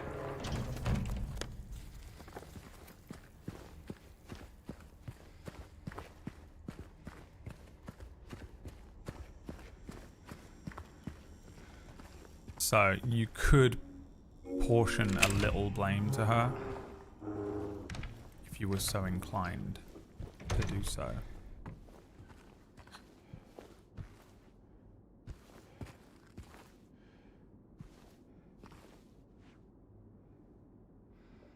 I'm trying to remember what the little like bedroom scene looked like.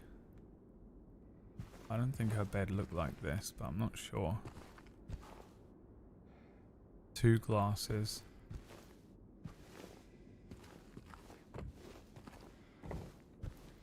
That little sound that played there changed my approach to this room entirely.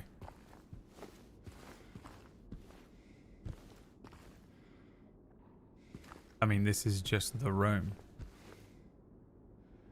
And you just sat there all day staring at a sick person in bed. Where is this? This is room 201.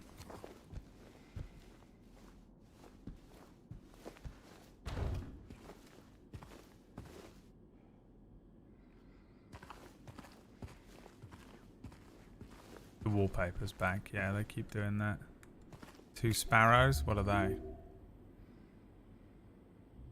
That mean? Are they different birds? They are. Tuesday would know.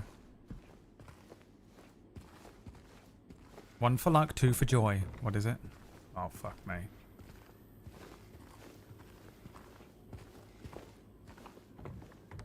Bye. Magpies.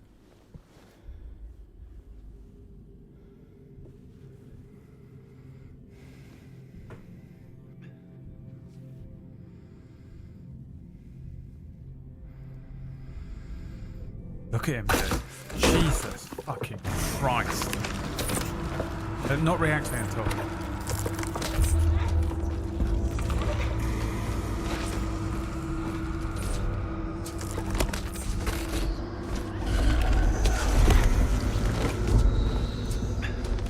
He is Pyramid Head.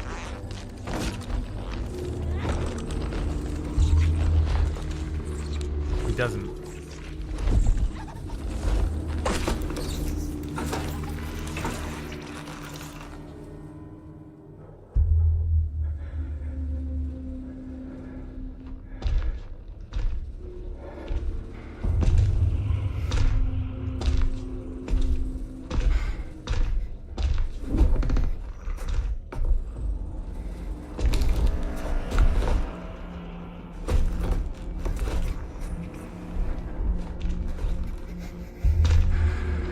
This is what is under the flesh, trying to break out. He's in me. That's what it was talking about. The notes were from James, and it was about Pyramid Head. And it's about sexual aggression that only comes from testosterone. The worst fucking... It's like being a monster. I understand it, but I also... You know... I'm not one of those guys. I mean, bro.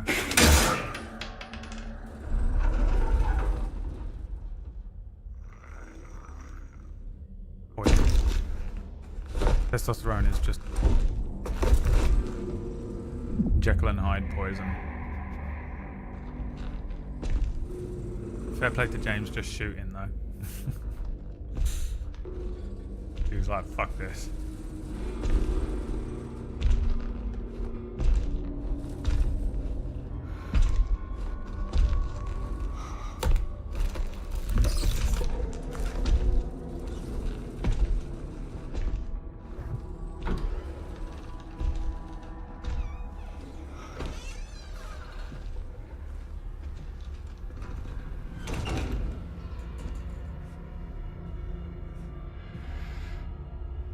We are the character. It's Metal Gear Solid 2. Dude, he looks like Leon S. Kennedy, so that they make you think like that, so that you're just like, I shoot him, and Pyramid Head is just standing there like, bruh, this is not that type of game.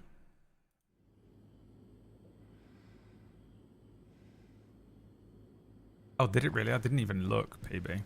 That's disgusting. To be honest. You cried, yeah. I mean, I bet. The potential to be Pyramid Head is in everyone. I don't know about that. James just can't accept that he did let it out, so he's doing the "it wasn't me, it was something else" rationalization. I mean, yeah, you're correct, but I mean, Pyramid Head represents his sexual frustration at not being able to get laid because his wife was dying of, I presume, cancer. And so he's like, we never have sex.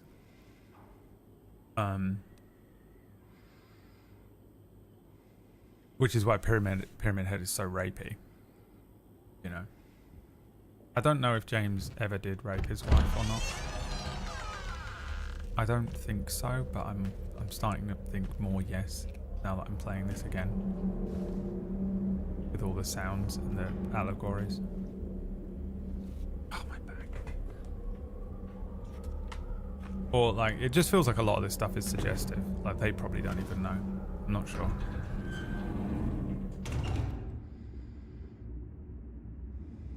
But I get the sense, and I think that this could be one of those things that really only men understand, you know? Or people with a lot of testosterone can understand. You know? There's a lot of things that as men we will never be able to understand women go through, think and feel.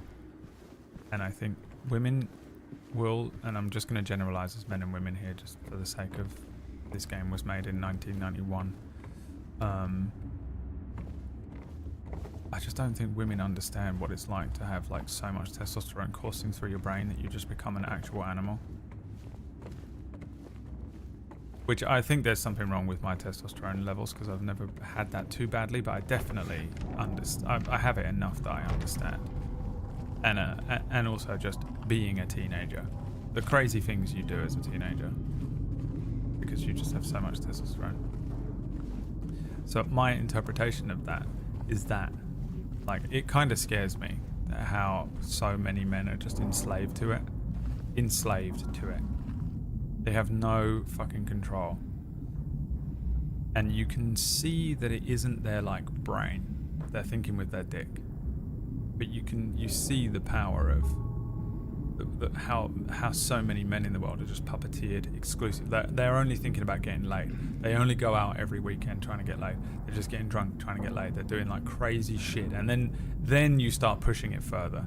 Then you're pushing it towards, you know, sexual aggression and rape places, which I think is what this game is suggesting is the limits to it, or that there isn't limits, or that there's a line that James at best flirted with while his wife was unwell and their relationship was deteriorating. Because that's the point, right? It's all of this is just elements of what contributed, what contributes to James's guilt. Because it doesn't, the details don't exactly matter. Because it's his own thoughts and feelings, you know.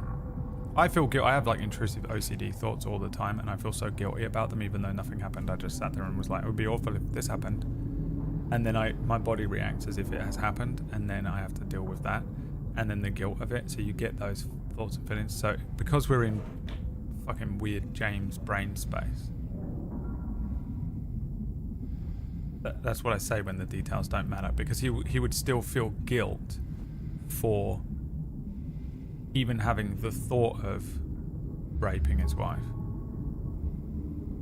And then because of that guilt, regardless of whether he did or he didn't, it would still manifest here in Silent Hill, right? Which is, I think, what is happening.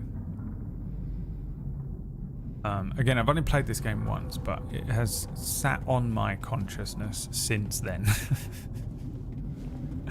Never ending. The game ironically got in under my skin and has been tormenting me. That's my take on it anyway. And so this is Pyramid Head. I straight up just believe is, to me, it's just testosterone. The evil that is testosterone, and it is evil.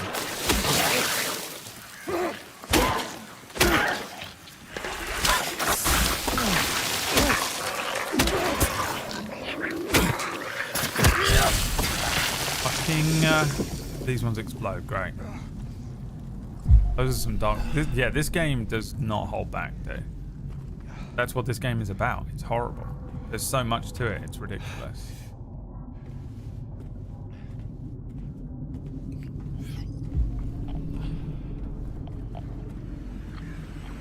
Feels like it's going to smash through that wall, doesn't it? Oh, it's me that's smashing through the wall.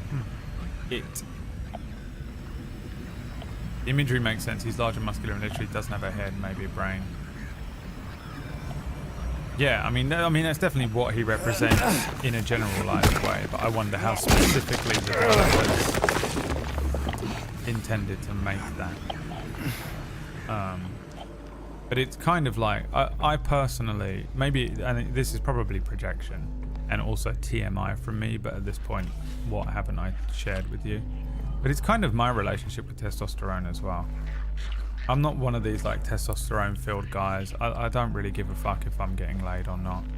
There's definitely been parts of me in relationships that has been concerned about those kinds of things, because it's more like, oh, we're not having sex anymore, so that means the relationship is over, you know, because it's usually a sign of the end of a relationship.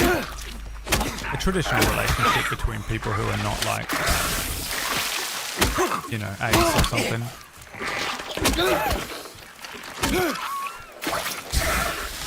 But it's like a classic agony aunt thing, isn't it, in traditional relationship.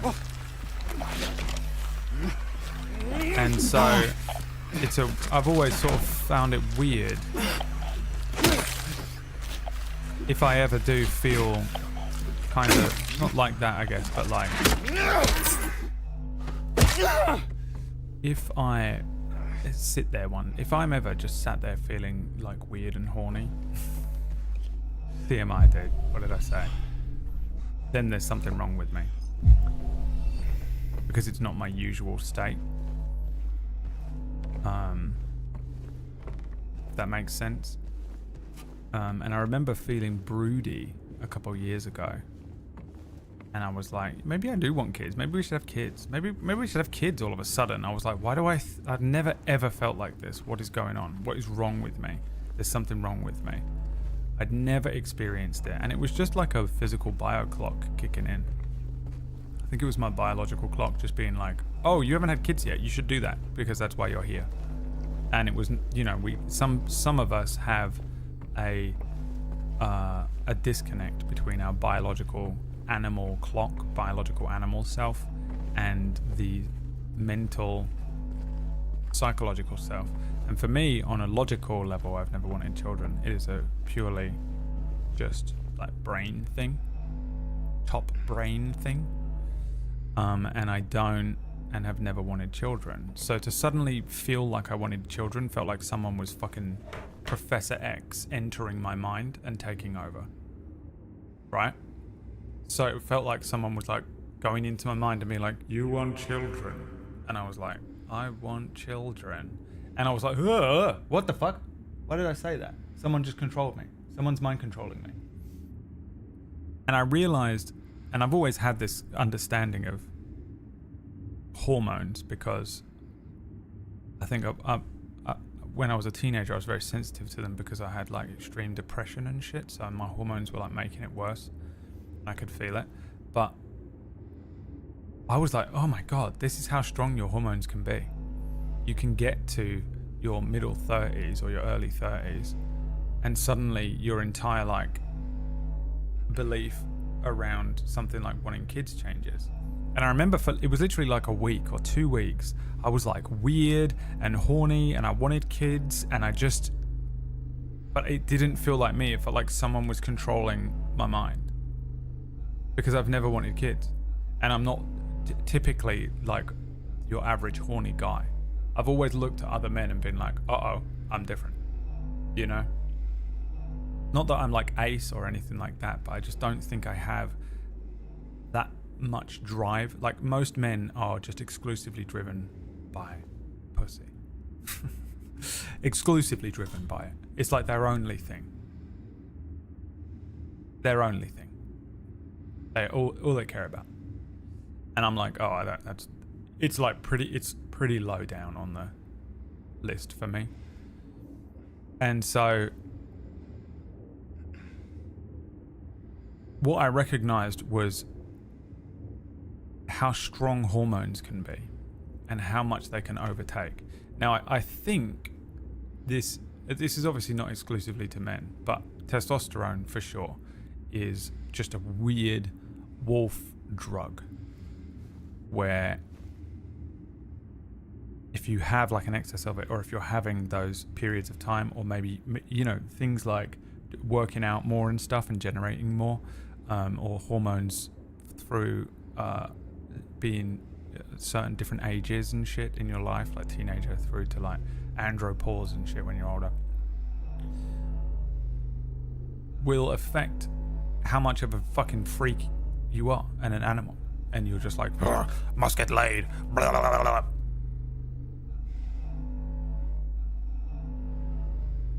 And I'm a control freak. I'm an OCD kid. So I don't like it when I'm not manually in control of everything I'm thinking and feeling and doing, which is a whole different psychological issue. I've been working on it in therapy for years, but I am aware of it instantly, right? I'm like, wait a minute. Why did I just send that message to this person? Hold on, I'll be back in fucking 3 minutes. You know? You go away, chop, chop, chop, come back, and now you're a human again. The Doug Stanhope joke where he says about you should have buckets on the sides of bars for men to just masturbate into when they find themselves just making shit up. They're talking to a woman at the bar. You're talking to a woman at the bar and you're like, oh, your favorite color is pink? My favorite color is pink. I love pink. Pink is my favorite color. Do you know what? I actually always wear pink. And you're like, oh, no, I don't. Why am I saying all this shit? Hang on 1 second. Chop, chop, chop. Hey, I don't know why I said all that stuff. Anyway, what do you do for work? Oh, you're a lawyer? That's cool. You know? That is just testosterone. It is not you. It is not your brain. It is just testosterone controlling you, puppeteering you. I love what you love. And I also want to do whatever you want to do for 3 months. And then you're like, I don't love this person or like them even. They have nice tits. Why did I say that? Right? I hate it. I hate it.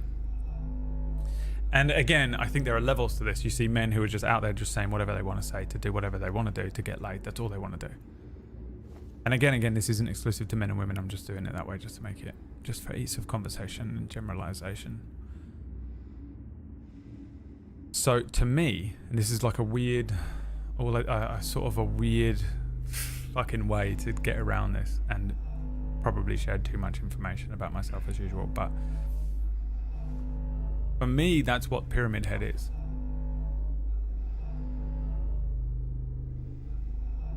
Testosterone demon. It's I said some mad shit to get laid.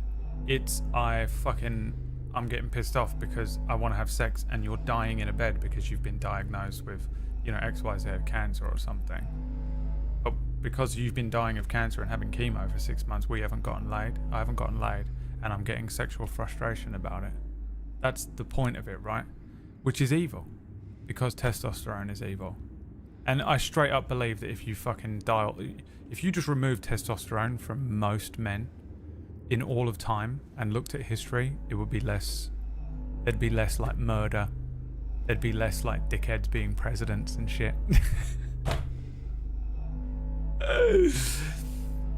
So to me, he has always felt to me like that part of even myself that I don't like when I'm, you know, maybe, and I've never been this guy. You know, I think again there are levels to it, and for me, I would say I've never done a test or anything, but if I had to guess, probably my testosterone levels are a little lower than maybe even your average guy. I don't know, or maybe I'm just hyper aware of those other men who are very much just about chasing tail all the time. I've never really been like that. I think I'm demi as fuck, and so there's so many elements to it, but it's still like I've never felt myself exclusively desperately trying to get laid. I like attention, so I will flirt with people and almost get to the point of like, I think if I maybe approached them, or I asked them on a date, or I asked them if they wanted to come home with me, they might say yes at this point, and then that's enough for me, you know. I know that sounds psychotic, but it's not like I was actively doing that, but I get to that point and I'm like, oh, I was just flirting for attention, but actually I want to go home and be in bed by 9:30. I want to play Final Fantasy 14 and be in bed. Whereas every other man I've ever known, every single one of them 100% of the time is like, they're just an animal. They're an animal to me, and I'm like, what the fuck is wrong with you? Relax.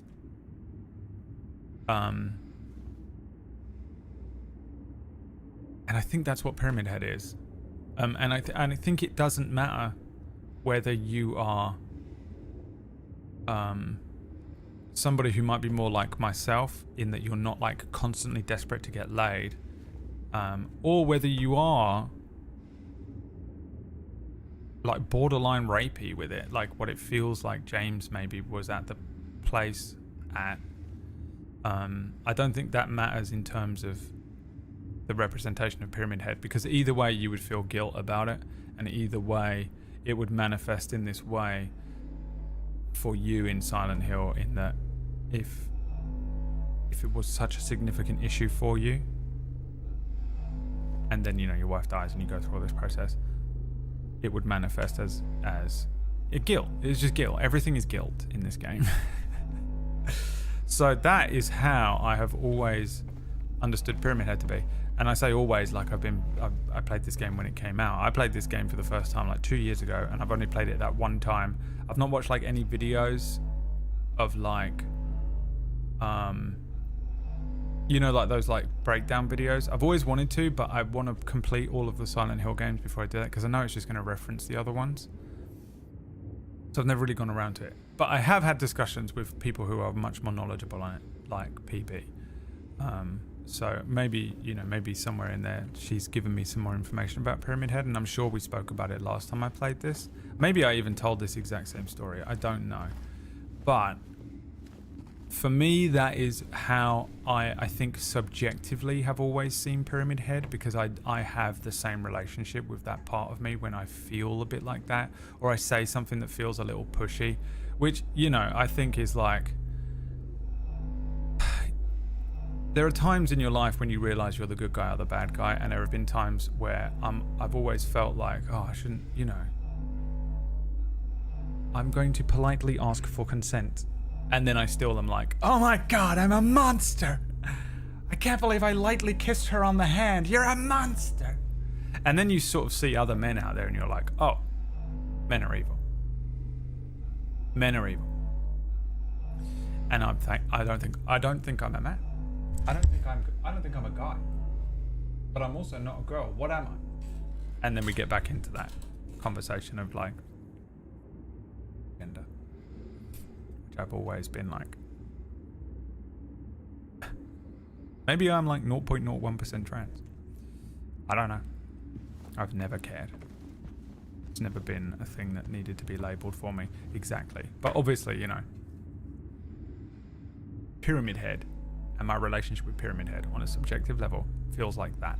Whenever you have these uncontrollable, not uncontrollable, but for some men uncontrollable, but these what feel like uncontrollable urges, they almost feel like intrusive thoughts, and you maybe send a weird text or something. You're like, oh yeah, nice tits, Betsy. Whatever, something like that. That's Pyramid Head. That's Pyramid Head. Especially if you feel guilty about it, which is me with everything I've ever done. Dude, I can't even make cereal without feeling guilty about it. So, Pyramid Head. But what I wonder is objectively, because I think I'm pretty close to the money with it objectively. I think I'm pretty close to it. I think that is what Pyramid Head is supposed to represent. But I don't think I know. I don't know how much of a deep dive I did on Pyramid Head last time and how much of this is like actual things I know and what is not. Either way, fucking genius shit. Again. From, what are they called? Team Silent or whatever? It's such great writing. Ew. They look like leaves, but they're moths. M. Mary.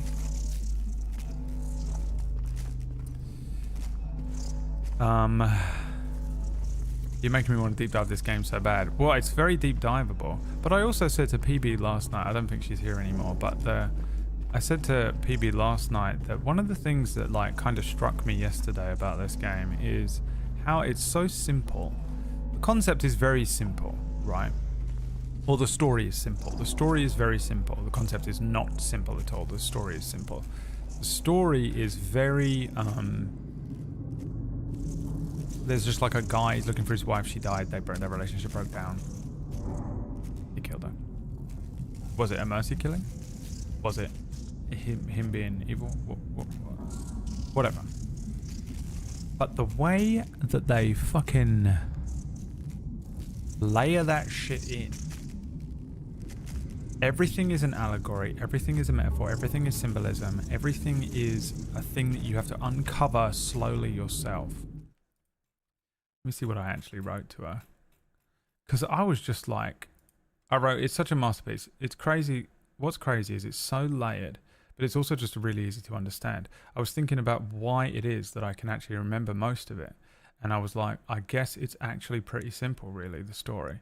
But the execution is just this endless spiral of layers they placed into the game. The writing, the sound, the game design, the character and monster designs, etc. The references and the shit like the wallpaper or the dress curtains. It just takes a simple idea and story and makes it feel so endless and deep. It's so great.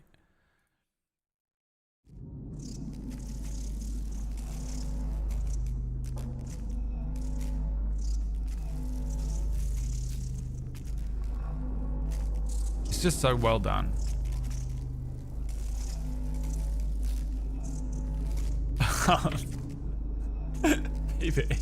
What's she doing? Is she watching this? What is she doing? She's trying to start her own stream, but she can't get out.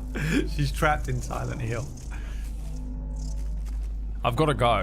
So this has been a fucking clusterfuck of a stream. But I can't save the game. So I just have to keep progressing. Oh, I can't get in here. Okay. Moths. I mean, they aren't butterflies to me.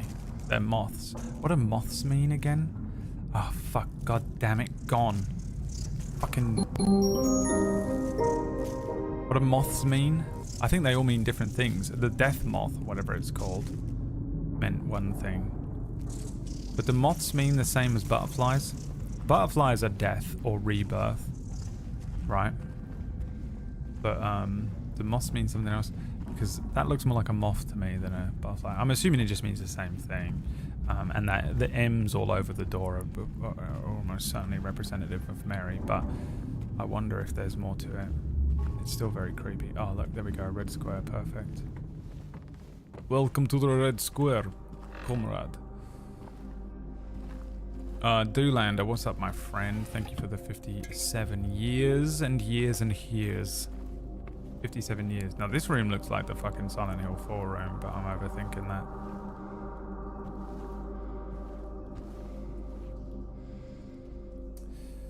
Henry fears Scott. He'll run from him and hide. He's fled to the west to the other side, but here comes Mildred with unknown intent. Scott lies face down, blind to her descent. Yeah, it's too much for me. I don't know what that one means. First, I just assumed it meant James and Pyramid Head again, but maybe not. I'm pretty sure that all the other stuff is James and Pyramid Head, though. The notes that we've been finding in this building so far of, like, it's inside me. Blank blank Scott. What the fuck is Scott?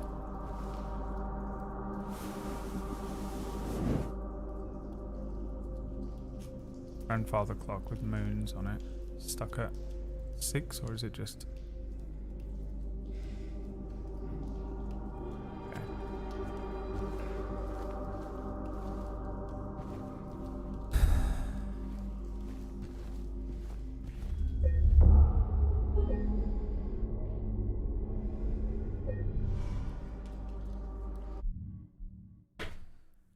Oh, what a game, dude.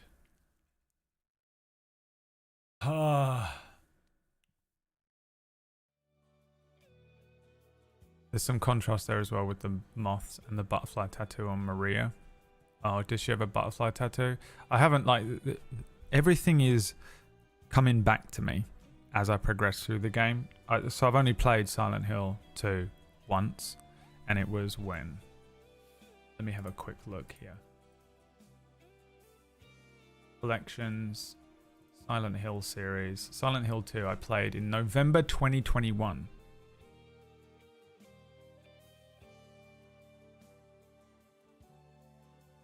Which is an insane time to make me play this, PB. November 2021. And then I played Silent Hill 4 in October of 2022. So this was when I last played the game. This is the collection. I've got playlists on here if you ever want to watch them. And I wonder how much of this I'm just saying again. I don't remember this. I know a lot of you cannot comprehend not remembering because most of you just are fucking able to remember every single second of every day, like you can just play it back. I can't. My brain is absolutely fucked. I'm really bad. I can't remember anything that has ever happened. And yet, as I'm playing through this, I'm remembering more and more about it, including just really weird things. Oh yeah, that's exactly 5 years ago. Ew. Ew, I wish I'd started this game today now.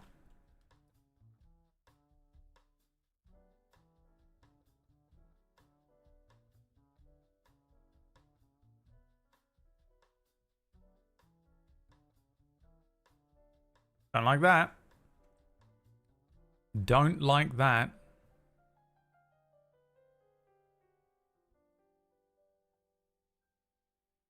Don't like that at all.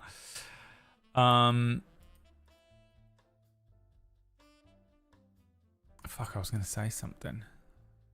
Oh, right, yeah. So as I'm going through it, like, I kind of forgot about Pyramid Head. Not like, obviously I knew Pyramid Head was in it and coming, but I forgot like how I thought about Pyramid Head. And then I saw him in that hallway and I was like, oh god, that's such a great way to introduce him as a villain. He's just staring at you. And then getting into it again today, I'm sort of remembering what Pyramid Head represents and just how that is so uncomfortable. And I think it's so uncomfortable. And honestly, I think it should make you uncomfortable as a man. If it doesn't, I would take a good long hard look in the mirror. Because it's just, everything about this game is uncomfortable. And it's supposed to make you feel uncomfortable. And also I think shines a light on some of the more ugly features of real life. You know, when you start looking over things like sexual aggression and rape and consent, and then you start looking at abuse and trauma, like with the other woman in the game with her parents, and you start looking at guilt and the true experiences that come with the breakdown of relationships and things. I've been in some good relationships throughout my life. I wouldn't say I've ever really been in one that was particularly abusive or uncomfortable or anything like that. But you still, you can extrapolate from even the breakdown of a good relationship how well written this game is, you know. And you can extrapolate with, you know, you might not be a person who has ever committed any sort of sexually aggressive act, and you might not be someone who has ever even really been pushy or weird or anything like that, but again, you can extrapolate the feeling of it. For me, I have to kind of go back to being a teenager, because when you're a teenager and you're suddenly inundated with just being the horniest little animal, you know, it's not like you're going around like raping. Insane conversation that we're having right now, because I just know that some of you don't understand a word I'm saying, and I have to over explain everything in like exact words, or you just assume that what I'm talking about is that I went around at 15 being a rapist. But what I'm saying is you understand the feeling, and maybe the thoughts of more those kinds of feelings, not like outright rape or anything, but things that you might grow up and you get a little older and your frontal lobe develops and you're like, ugh, man, I'm glad I don't feel like that anymore. Or it's weird how much of a fucking chokehold being a teenager, being a horny little teenager is, you know. You're fucking the sofa and shit. I don't know what people are up to, but you always hear about boys just fucking sofas and shit like that. And you're like, what the fuck happened to you? Like I said the other day, I feel like I'm just a super normal, less than normal guy, just the most boring man of all time. But it doesn't mean that you can't take those thoughts and feelings and extrapolate a character like James and his thoughts and feelings and the reason that he's being tormented by these beings, and the reason some of the other characters in Silent Hill are being tormented by their own things, and the way that they manifest, and it's just such amazing writing. Regardless, it always, it's a bit like Disco Elysium. It makes me wonder who wrote that in and how did they get that. You know, you've got to get that across to an entire team of people and be like, well, how do you not draw from your own experiences? Are you drawing from your own experiences like 1-1, or are you doing what I'm doing as I'm playing this, where I'm drawing an element of it from my own experience and then like blowing it up to 1,000?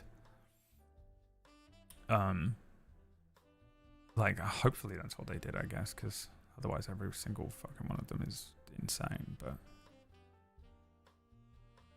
American Pie shit, yeah, exactly that. The same thing that makes American Pie when he's fucking that cherry pie on the kitchen counter funny is the same thing that makes Pyramid Head great in this. And think about that for a second.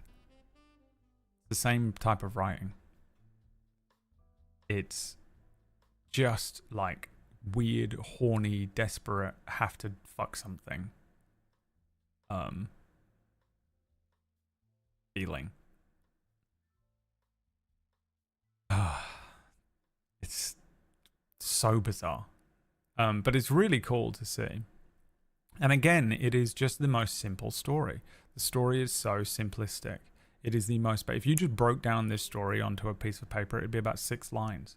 You could do it in 6 bullet points. You're doing fucking these. Here. Right, wife. Life good. Wife fight back.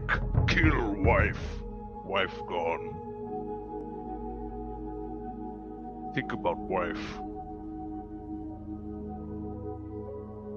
Regret. That's the story. That's the whole story.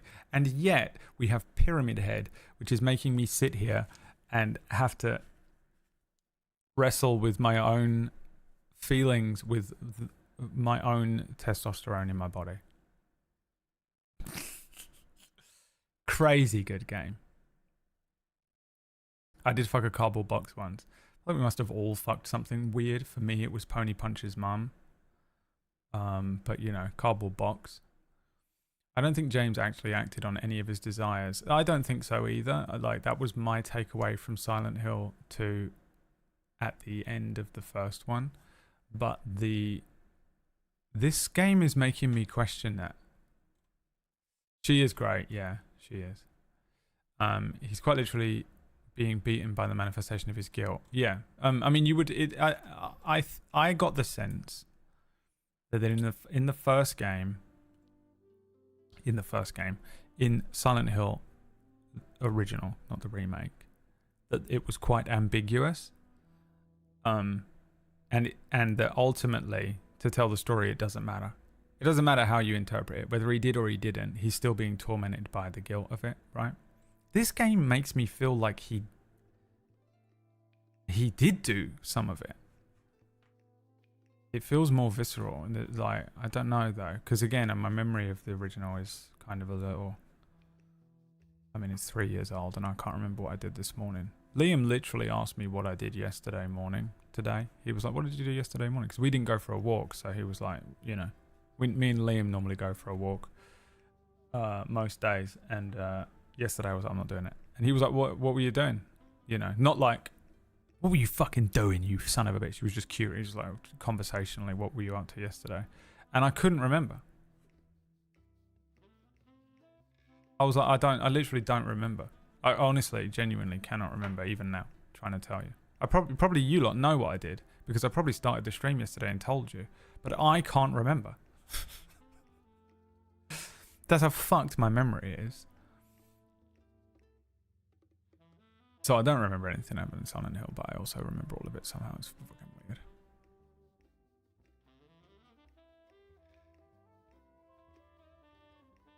Saying Pyramid Head is just guilt is definitely not enough, though. It's a touch more specific.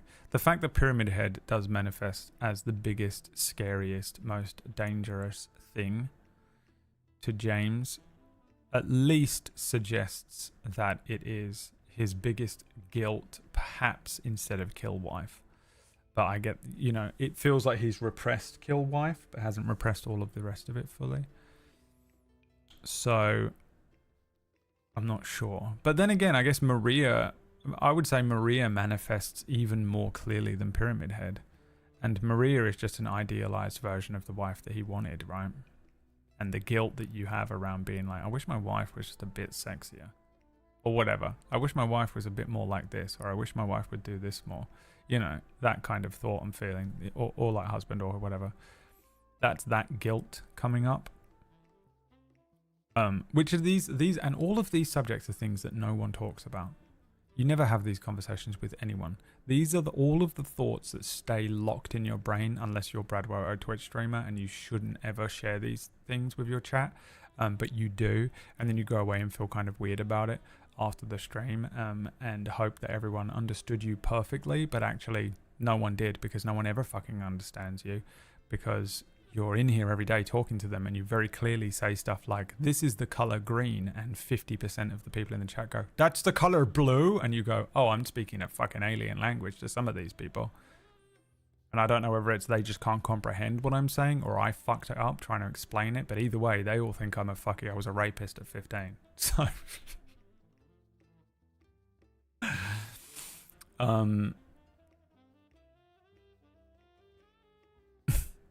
the worst thing. But this is, I think, a game filled with those conversations that never happen and are actually just thoughts that we probably take with us to the grave, regardless of what they are. I think a lot of people have a lot of guilt. Anyone with OCD will understand the true disease of OCD are the intrusive thoughts, and not that you would ever act on them. But there are people out there that have like really awful, like my intrusive thoughts are shit like I should just kill myself, you know, which are pretty, I think a lot of people think they have that, but mine are like, do it now, jump over the edge. And then just things like you have kidney cancer, you have kidney cancer, you have kidney cancer, you have kidney cancer. That's my kind of intrusive thoughts. But there are people out there that have much worse intrusive thoughts, where they they think that they are like pedophiles and stuff, which, God, sometimes I sit there and I'm like, thank God I don't have those kinds of intrusive thoughts. And then I would imagine that people probably have these kinds of intrusive thoughts that I get. I guess maybe James is having, which are sexually aggressive, and kind of rapey and stuff. I really hate saying the word rape. I've really gone off a lot of language. I used to just fucking throw that word out, by the way, when I was younger. Just talking of changing as you grow older.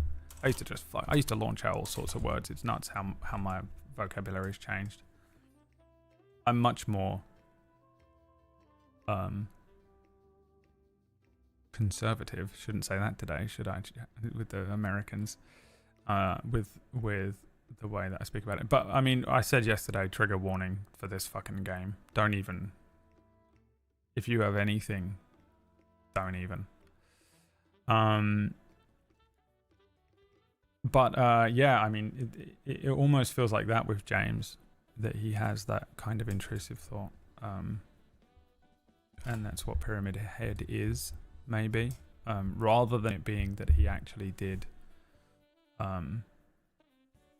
rape his wife, or at least was uncomfortably pushy with it. Now, again, in my first playthrough of this, I just got the sense that he was wrestling with his own guilt for feeling that way when, you know, he has a wife who is terminally ill. He's obviously far too ill she doesn't want to have sex. She doesn't care about having sex. She's, you know, dying of something. She's probably going through chemo or something like that. But he is still feeling well and wrestling with the other side of being in a relationship with someone with a terminal illness, where he is wrestling with the fact that he is getting horny and he still wants to have sex, but obviously she isn't going to have sex. And then there's that divide between them. And that's the guilt that is coming up as Pyramid Head for him. But again, in this game, it, for me, for some reason, seems to be registering a little more viscerally. And I do wonder whether, you know, he did take advantage of her or something like that, which is just so much more uncomfortable. Oh God, such a horrible game. Such a horrible game. It's why this game is so well written and so well made, because other horror games of this time period, when this first came out, not the remake, the original, were just like, you know, jump scare, or like some doom looking monster will rush at you. Whereas this game is forcing you to wrestle with the things that the characters are guilty of and going through, and they're very visceral, and the way that they present them to you in this game are just so disgusting. And then it makes you do what I've been doing today, which is sort of reflect over your own relationships with things like testosterone or your intrusive thoughts. For me, my intrusive thoughts of OCD with I get like suicidal thoughts, and then like mostly it will be things that I'm anxious about. So if I'm maybe anxious, say me and Annie were going to go and hang out on Friday, and for some reason I was anxious about it just because I'm agoraphobic now and I'm scared to go outside, maybe I'll just like start thinking about the worst things that could happen as I go out, and, you know, I'm like, hi Annie, and then I fall in to a fucking pond and embarrass myself. That kind of intrusive thought. Or I'll have medical anxiety, which is probably my most intense intrusive thoughts that kick in, especially recently. And then you just look at all these other characters, like Eddie, who fucking killed someone. But like Eddie didn't mean to kill them. I can't remember Eddie's story, so I'm excited to learn more about Eddie again. Interpersonal and health-centric, yeah. Which is a horror. It's absolutely horrible, but it could be worse. You could have these kinds of thoughts. I think I'm just old now as well. Like, I think part of my... You could have testosterone. Yeah, even I don't know. This is what I mean. I don't know if I just fucking don't, you know, andropause. I've been single for like 3 years now. Where are the bitches? You know? I'm not out there slinging dick or anything. And I could be. Trust me. If I wanted to, I could. But it's just like I'm not built like that anymore.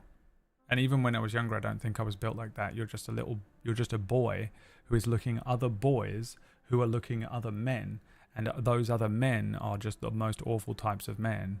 And so you think that's what you're supposed to be doing. So you're just like, oh, so I should just like pursue lots of women all the time, and that's what I should be doing.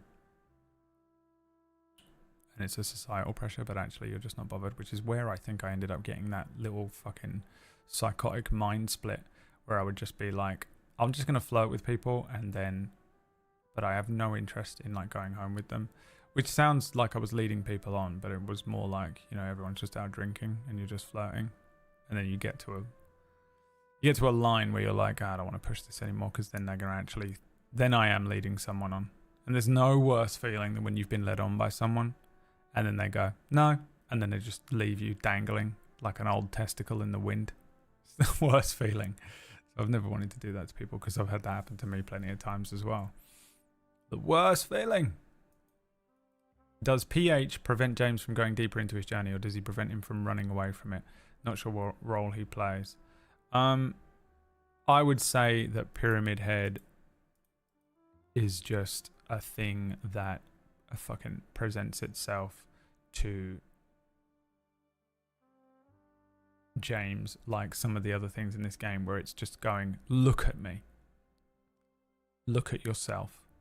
Take a good hard look in the mirror and understand yourself. To whatever end that is. I mean, the thing is with this game, Pony, is that there's multiple different endings. So in one of them, the ending that I got, James kind of did get over a lot of this stuff. And it felt kind of like a hopeful ending, where he was like, he had to go through this process in Silent Hill and face all of his demons so that he could be free of them and carry on with his life. But then there's another one where he just drives a car into a lake and kills himself. So... you know, it's like he's regardless of the outcome, he's sort of confronting everything. And I think that's the point of Pyramid Head, and I think that's why you always just fucking see him and he's just staring at you doing nothing, because he's a mirror. Look at yourself in the mirror. Look at the worst things you've ever done. I hope that all of the worst things I've ever done are in my past. And I've done some things that don't make me feel like a good person at night sometimes, but I've never done anything on this level of awful. I don't think I've ever done anything that would be considered illegal or anything like... I mean, I guess apart from drugs and stuff, but like... I've never done any Pyramid Head shit. I've never done anything that I think...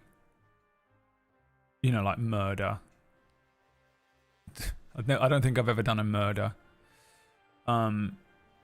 But I've done some depraved shit. You know, I've begged for subs. I've done some mad shit for drugs. And it does sort of show you what you're capable of. And I think everyone would be very surprised about what they're capable of. And that goes both ways. I think both for, in a positive way, you might find that you've come through some periods in your life that were unbelievably difficult. I'd fucking vanished for a good portion of the stream because I was talking to my friend who is 3 weeks into one of the worst things that could ever happen to a person. And he was saying today that he's sort of feeling a little more stable and a little bit more like himself, and he's just like having to get up and carry on. And you're surprised. He's surprised, you know, and I'm surprised, and everyone's surprised. You get surprised at what you're capable of doing and getting through. Some people have experienced very awful things in their life, and some people haven't.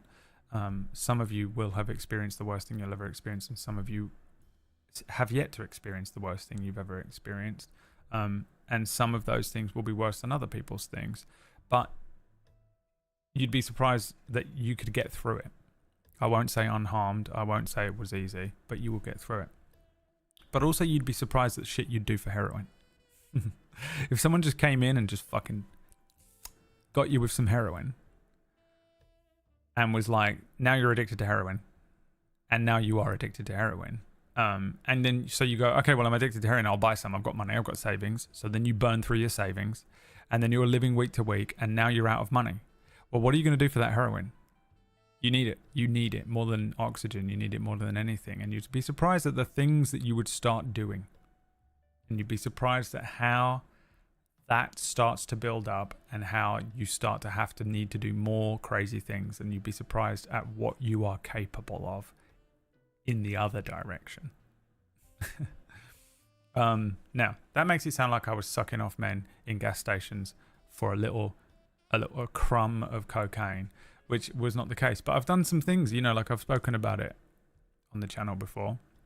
We don't need to go into it forever, but I've had relationships break down with people, girlfriends and friends and family members, where you start prioritizing things like drugs over relationships with people that you love, because you're not in control. You're being puppeteered by this thing that you're addicted to, and addiction is definitely one of my demons. You know, it's an older demon, but it's still one that would probably come and get me in some form in Silent Hill if I was thrown into Silent Hill.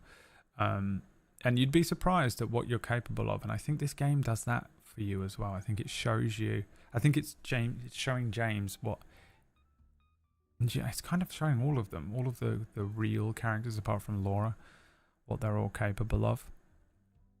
It's so fucking well done. I'm just sitting here chatting about it. I'm not even playing. I was going to end the stream half an hour ago. It's unbelievable how good it is.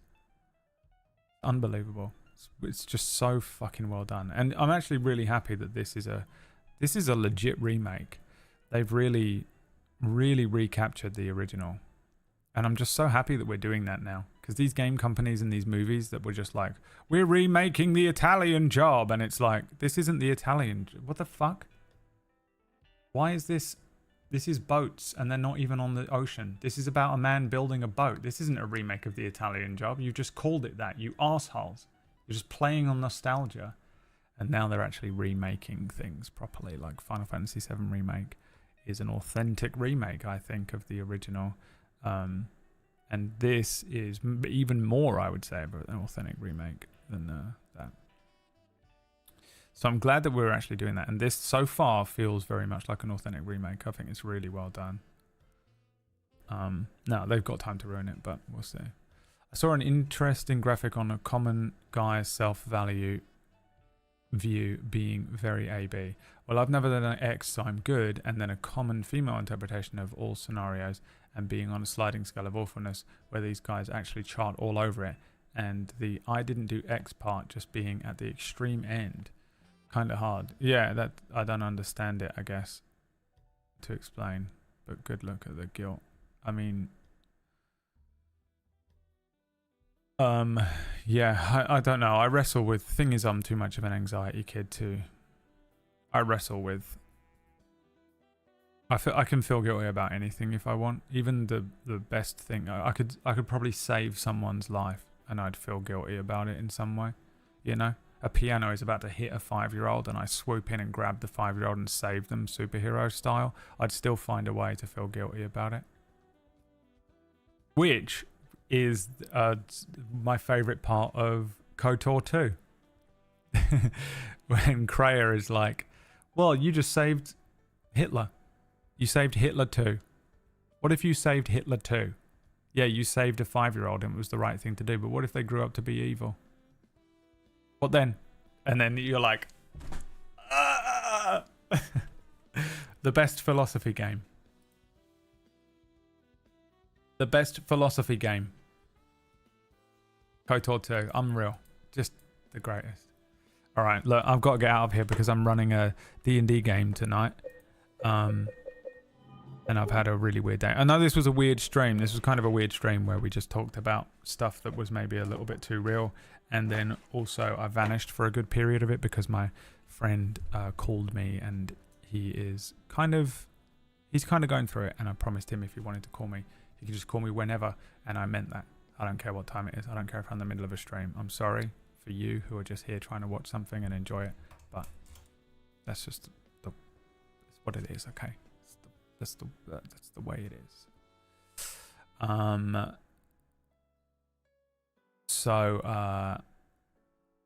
Yeah, whatever. I'm gonna go and eat some food that I made yesterday. I made that chicken thing yesterday, and to be honest with you, it came out not that great, and I'm not really looking forward to eating the rest of it right now. But it's the only thing I've got to eat. And then we've got Cura, D&D game that I run on Tuesdays on Table Story. Cura is... we're doing something weird tonight. If you've never seen Cura before, you could watch it tonight and wouldn't matter. You could watch the next 2 episodes and you don't need any context. We're doing something a little different, so tune in for that if you're interested in that. That is on at 8 p.m. UK time, which is 3 p.m. Eastern. I don't know what that is for the rest of you. Daylight savings is all reset now, so it's on the back of the original times and stuff. 3 hours from now, basically. I'll see you there for that if you want to watch that, if that sounds interesting to you. Otherwise, I'll see you guys tomorrow. We're going to play a little bit more Silent Hill, and I'll try not to just chat shit over it or vanish for half an hour tomorrow, and we'll see how it works out. I don't know. Thanks for watching. Have a wonderful rest of your evening if I don't see you on Table Story. And lastly,